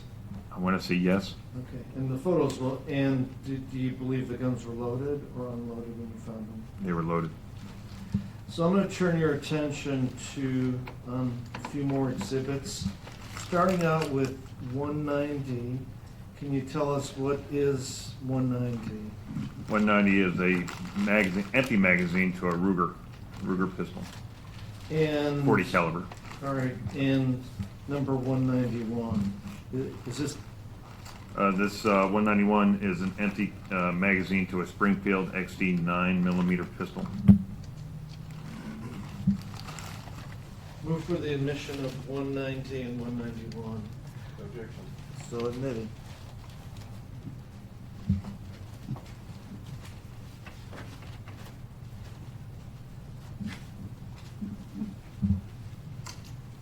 Let me turn your attention to proposed exhibit number 303. Do you recognize this exhibit? Yes, sir, I do. And how do you recognize it? It was a hat that was a knit hat that was found in the backpack where at the same time I found the guns. And did you seized it as evidence, correct? Yes, sir. And why was a hat seized as evidence? Well, first of all, it's in a bag. Particularly on that day, it was in a bag that we suspected that contained a murder weapon, and we felt everything else in the bag was relevant to the investigation. And then, through the course of, and again, I didn't realize it at the time, but we seized a lot of media from like social media accounts. We seized a lot of photos from social media accounts, and then I recalled seeing a photo of Austin Barrett wearing that particular hat. Excuse me. I would move for the admission of number 303. And what are we calling that? Just a knit hat? Yes. Okay, 'cause And I think that one was needs not to on be- the list, so. That one needs to be added as 303. Okay. Any objection? No objection. Okay, so admitted, 303.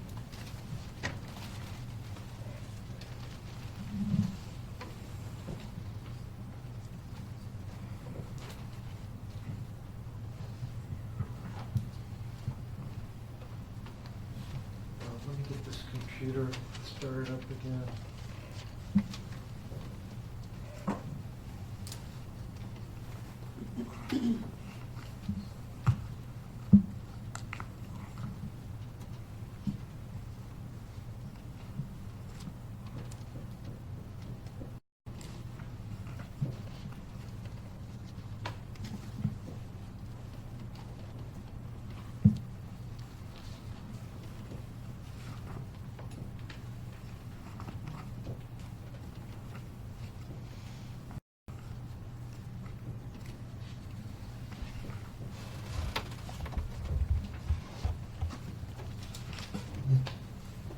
The next exhibits I'm going to be referring to are exhibits, well, I guess they jump around a little bit, so I'll just move, instead of doing it as a group, I'll just go one by one, judging each of their admission, and I think it'll be easier to do it that way. Lieutenant Ingram, starting out with state's proposed exhibit number 105, can you tell us what this photograph shows? Yes, sir. So the red house is the house in question off of K Lake Drive. And this is the beginning of the driveway. These are some of our vehicles that are parked in this tight driveway here as we're just documenting us being there at the search warrant service. Move for the admission. No objection. So admitted, number I think that whole series of photos we have viewed and we have no objection. So 105 to, Well, there are some gaps there. So the first series is 105 through 124 is the first series. so we will go ahead and admit that group? If these are the folder of the photos we reviewed, I trust those are the correct numbers, we do. Up to 124? What's that? So Yes, it's- 1 through 124, that's the search warrant execution. Okay. So 105, you've already covered. So admitted that whole list. Let's go to 106. You just want me to? Yeah, please, Okay, that's what- this is just an up-close photo of the house. The door that we entered was over here. Let's go to 107, please. Okay, that's the backpack that I found on the bed that was just inside the door to my left as we came in. 108. That's the Springfield HD9 that was seized from the backpack. And that's with the magazine. Magazine seated. Got it. That was one, the previous one was 108, 108. This one is 109. Yeah, just another view of the Springfield HD9. Or XD9, sorry. All right. Yeah, XD. Another photo of the same Yeah, gun. let me see, some. Okay, I think what happened was we got, let me go backwards, sorry.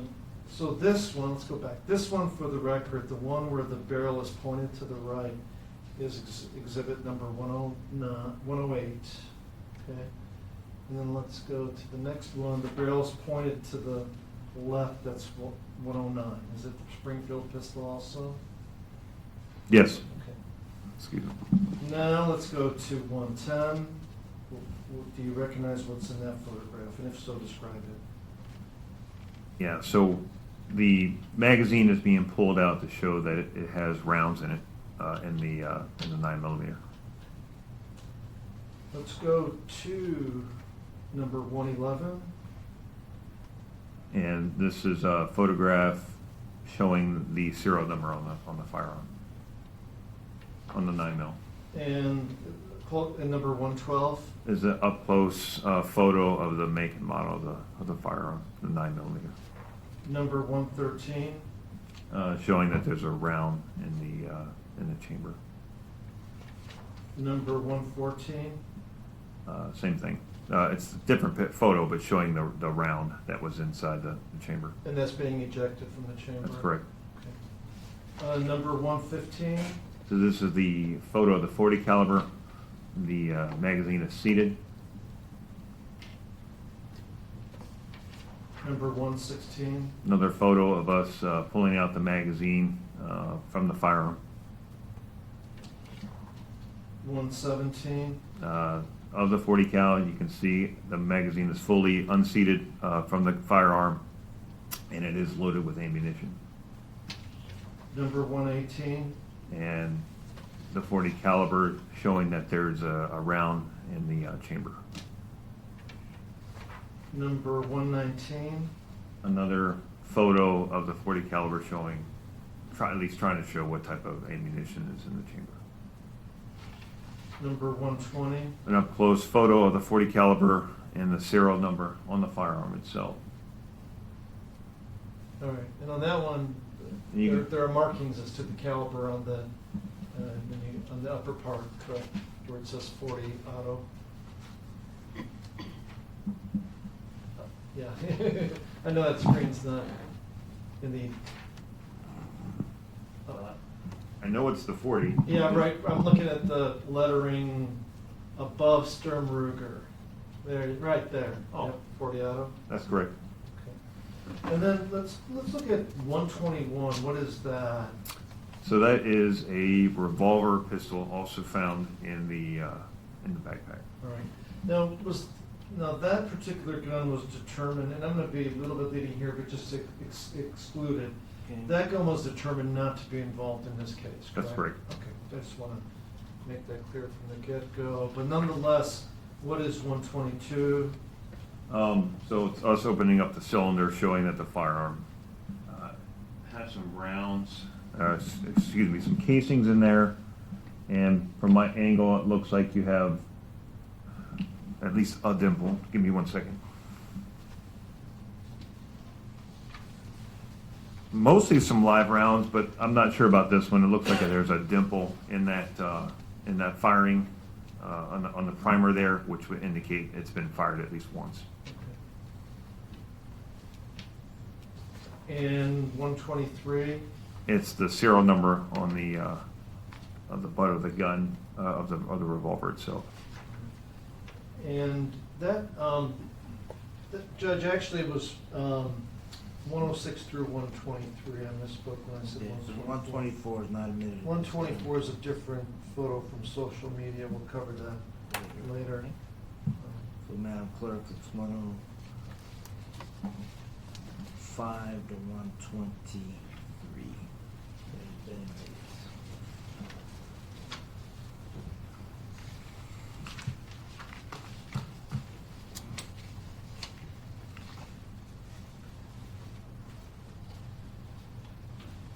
Let me go to the next one.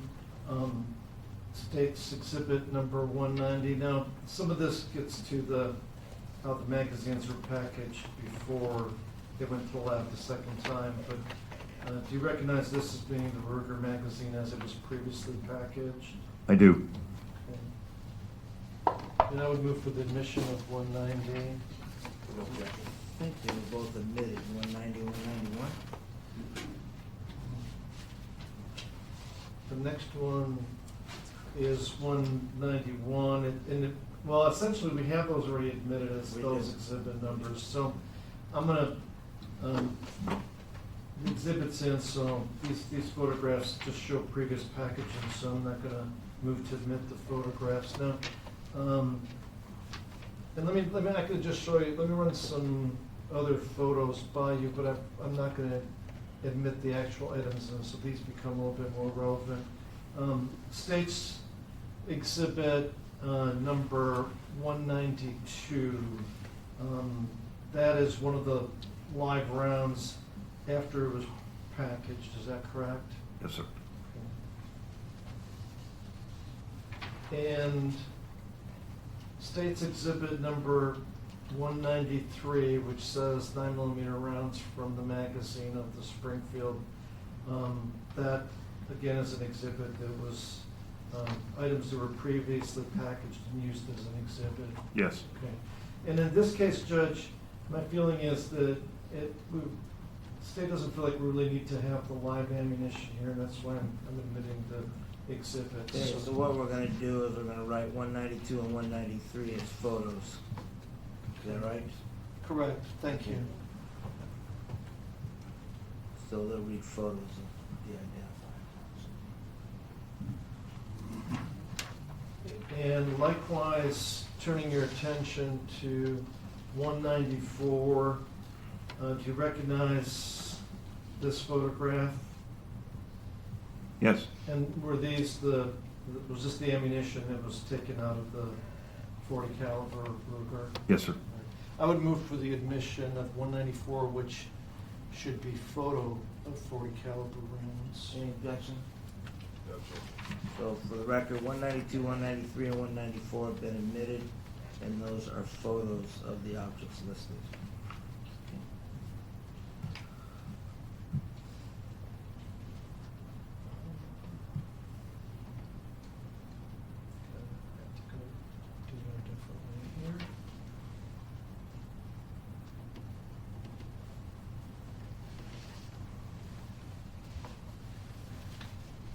States proposed exhibit number 292. Do you recognize this?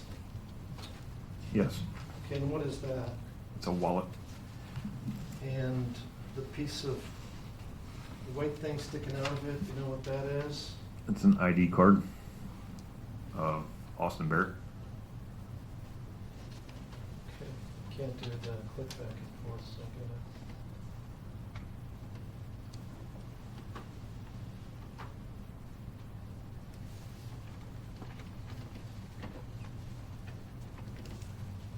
All right, and now we're at State's proposed exhibit number 293. Do you recognize that? Excuse me. Yeah, that was the ID card I was referencing that was sticking out of the wallet in the previous photo. All right, and were these items also observed in the vicinity of the backpack in the Peterson home? Yes. Move for the admission of the photographs 292 and 293. And So admitted.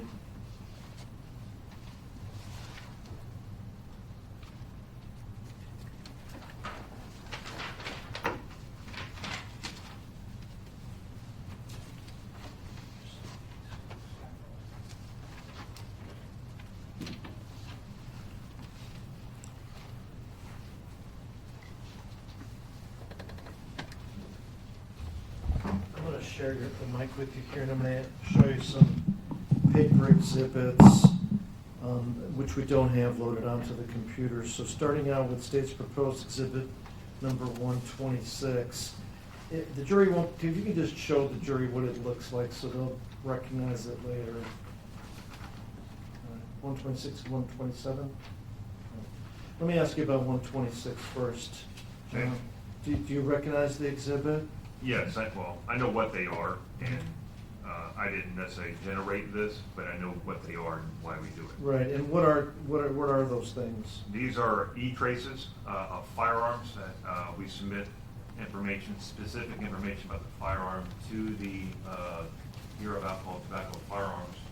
Within a short period of time, they send the information back, and usually the information tells us where the gun was sold from, who it was sold to, the time frame in which it was sold. So it gives some pedigree information about the firearms in question.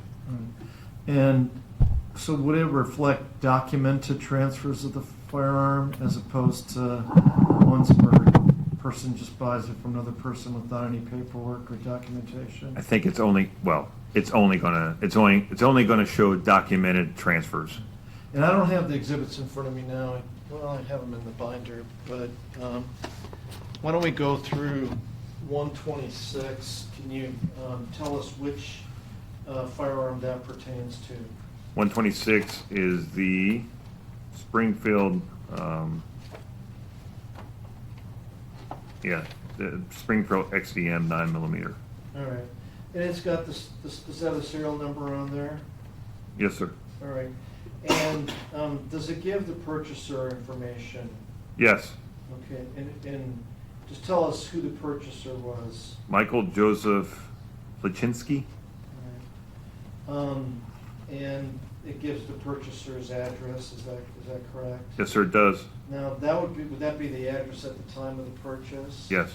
All right, and where did Mr. Plachinsky live at the time of the purchase? Fort Knox, Kentucky. And then, does it also give the dealer or seller information? It does. And who was the seller on this for this purchase? It was the Fort Knox Main Exchange in Fort Knox, Kentucky.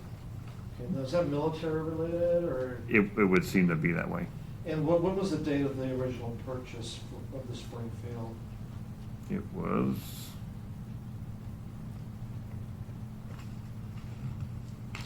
purchase date of 1/17 of 2013. Okay. And then the recovery information, is that the stuff that you put in after the search warrant execution? So that's the information that ATF asked for when we're submitting this stuff via the E-Trace as to when we became in possession of the gun. So they're just reflecting that information based upon what we give them. So yes, it does have the date on there, and that is supplied by law enforcement. And then when it has Curtis Vick, Alaska State Troopers, that's the requester of the information? Yes, sir, that's correct. And was he in your unit during that time? He was not. I want to say he was a task force officer with the FBI. Okay. Turning your attention to 127.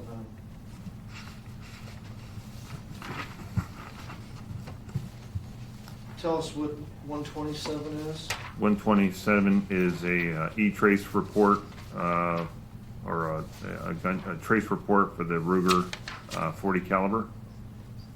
And you want to know the purchaser? Yeah, the same thing. Okay. Did Curtis Vick also Yes. request the information, the firearms trace information? Yes, Curtis Vick also submitted this one as well. Now, what was the original purchase date of relating to the Ruger 40 caliber? 11/2 of 1993. And who was the original purchaser? James Bracker. And where did that, what was Mr. Bracker's address, location, town? Sure. Palmer, Alaska. And did it have the dealer information in there also? Yes, it was Chimo Guns in Wasilla, Alaska. And you already gave us the purchase date, right? 11/2 of 1993. Got it. And then, similar to the other one, does it have the recovery information Yes. filled out that the item was recovered at the K Lake Road address? Yes, sir. And so this information, when you do a trace like this, you can theoretically go back to the owner and do an interview and ask. Yeah, a lot of times when guns, maybe they know it's stolen, but they don't have a serial number. So this report allows us to go back to the at least our owner of record, and we can kind of do back a walk back type of investigation. Okay, you had this gun at this time. Did you sell it? Who'd you sell it to? Maybe a person to person. That's stuff that ATF wouldn't know, and we can then walk back and determine whether the gun was stolen, how was it stolen, how was it used, things like that. And did I already move for the admission of 126 and 127? No. I would move for the admission of those documents at this time. Any objection? Tracy? No objection. So admitted.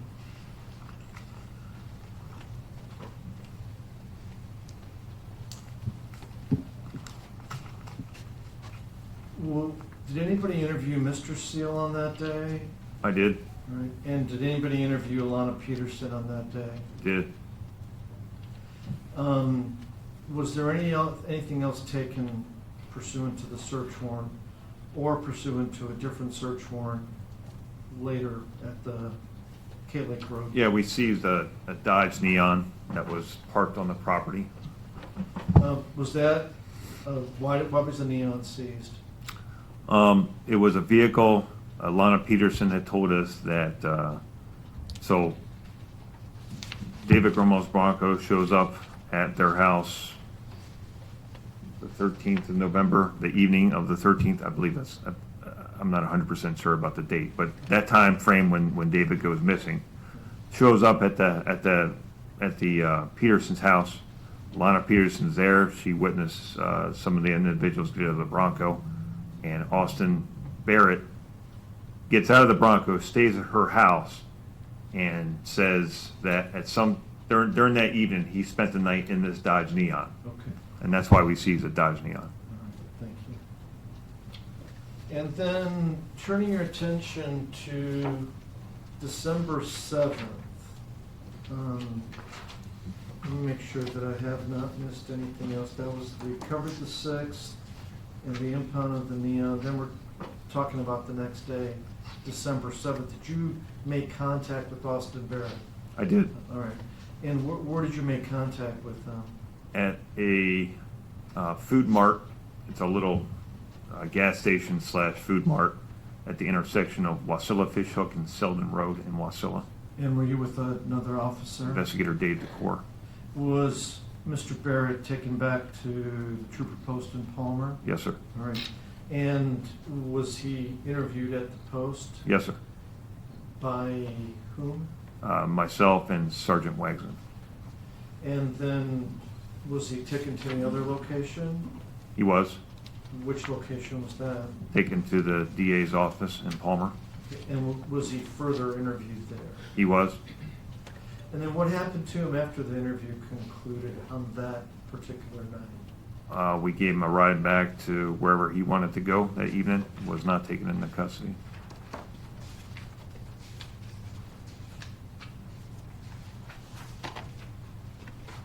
Give me a second here.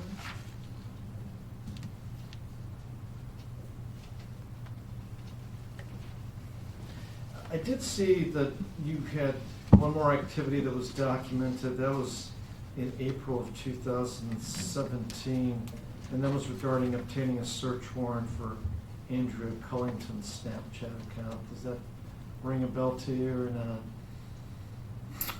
I remember we were, Andrea Cullington? Yeah, or Yeah. Pawn at the time, or at the. Yeah, I know who you're talking about, and yes, we were trying to obtain a video from her Snapchat account. That's correct. And that, Your Honor, can we approach? Yeah.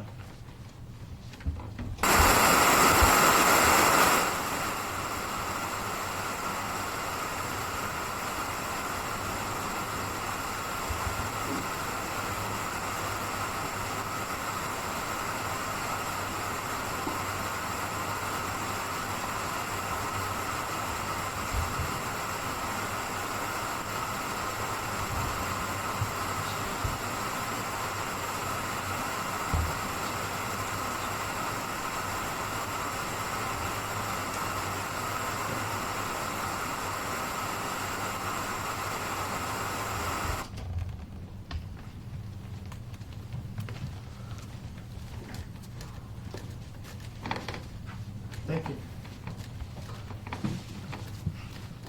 Okay, cross-examination. Good afternoon, Sergeant. Sir? I just have just a few questions. So, based on your testimony, it's fair to say some pretty significant evidence was collected. Firearms, IDs. Would you agree with that? Yes, sir. And you testified you did see at least some of that social media photos. And you recognized Austin Barrett as wearing the snap that's now in evidence that was in the backpack? Yes, sir. And of course, you found his wallet with his ID in the backpack? At least in close proximity to it.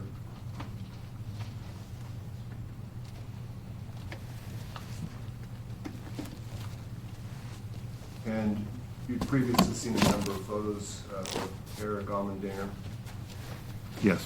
and photos of Eric Almendinger posing with a .40 caliber weapon. It was at least a handgun. I can't remember if it was a .40 caliber or the 9mm, but yes, he was posing with a handgun.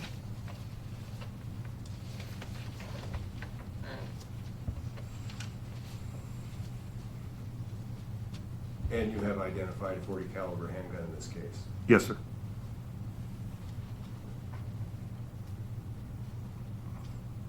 And it appears to be the same .40 caliber handgun. As which one? As the one that, the photograph of Eric Almendinger holding a .40 caliber weapon. Do you have the photo? I may be able to. Well, I recall him holding a pistol. I just don't remember the actual caliber of the gun that Eric Almendinger is holding in the photo. all right. So, you recall,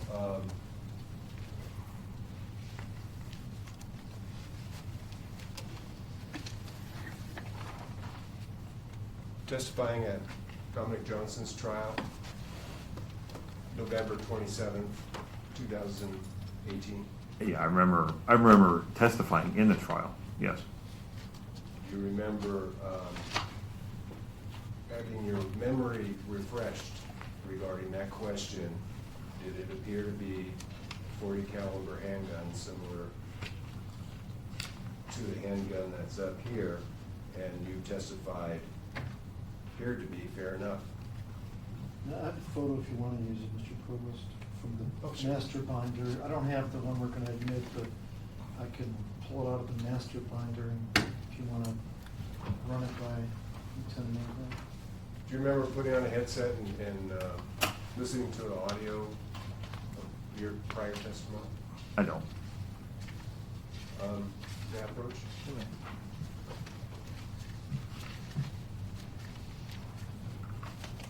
This is plaintiff's exhibit number 42. Thank you. Can I help you with remembering the photo? Yep. Does that appear to be similar to the profile? Yes, sir, it does. Thank you. Thank you.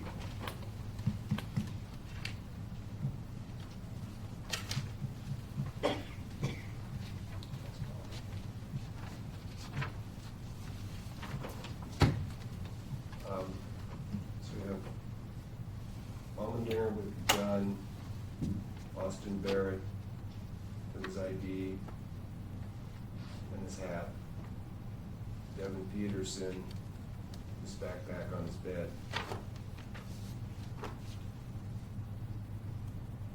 Austin Barrett.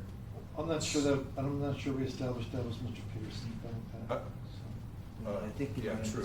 you might have misspoke, yeah. I meant the backpack was in his house, and that it seems. And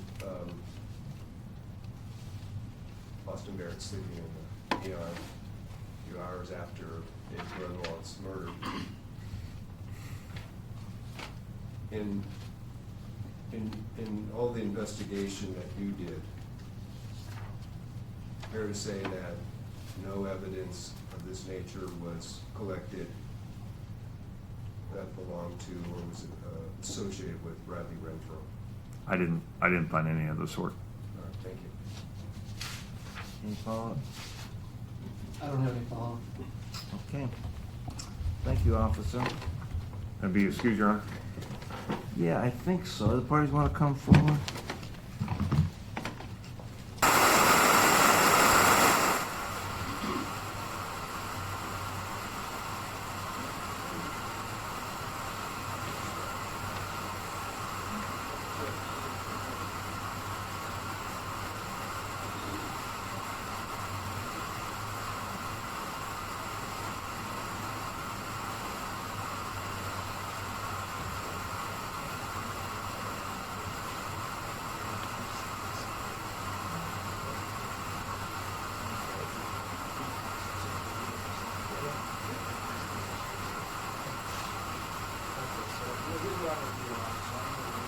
From being in Fairbanks, if something does come up and someone has a question for you, we'll arrange for you to be telephoned.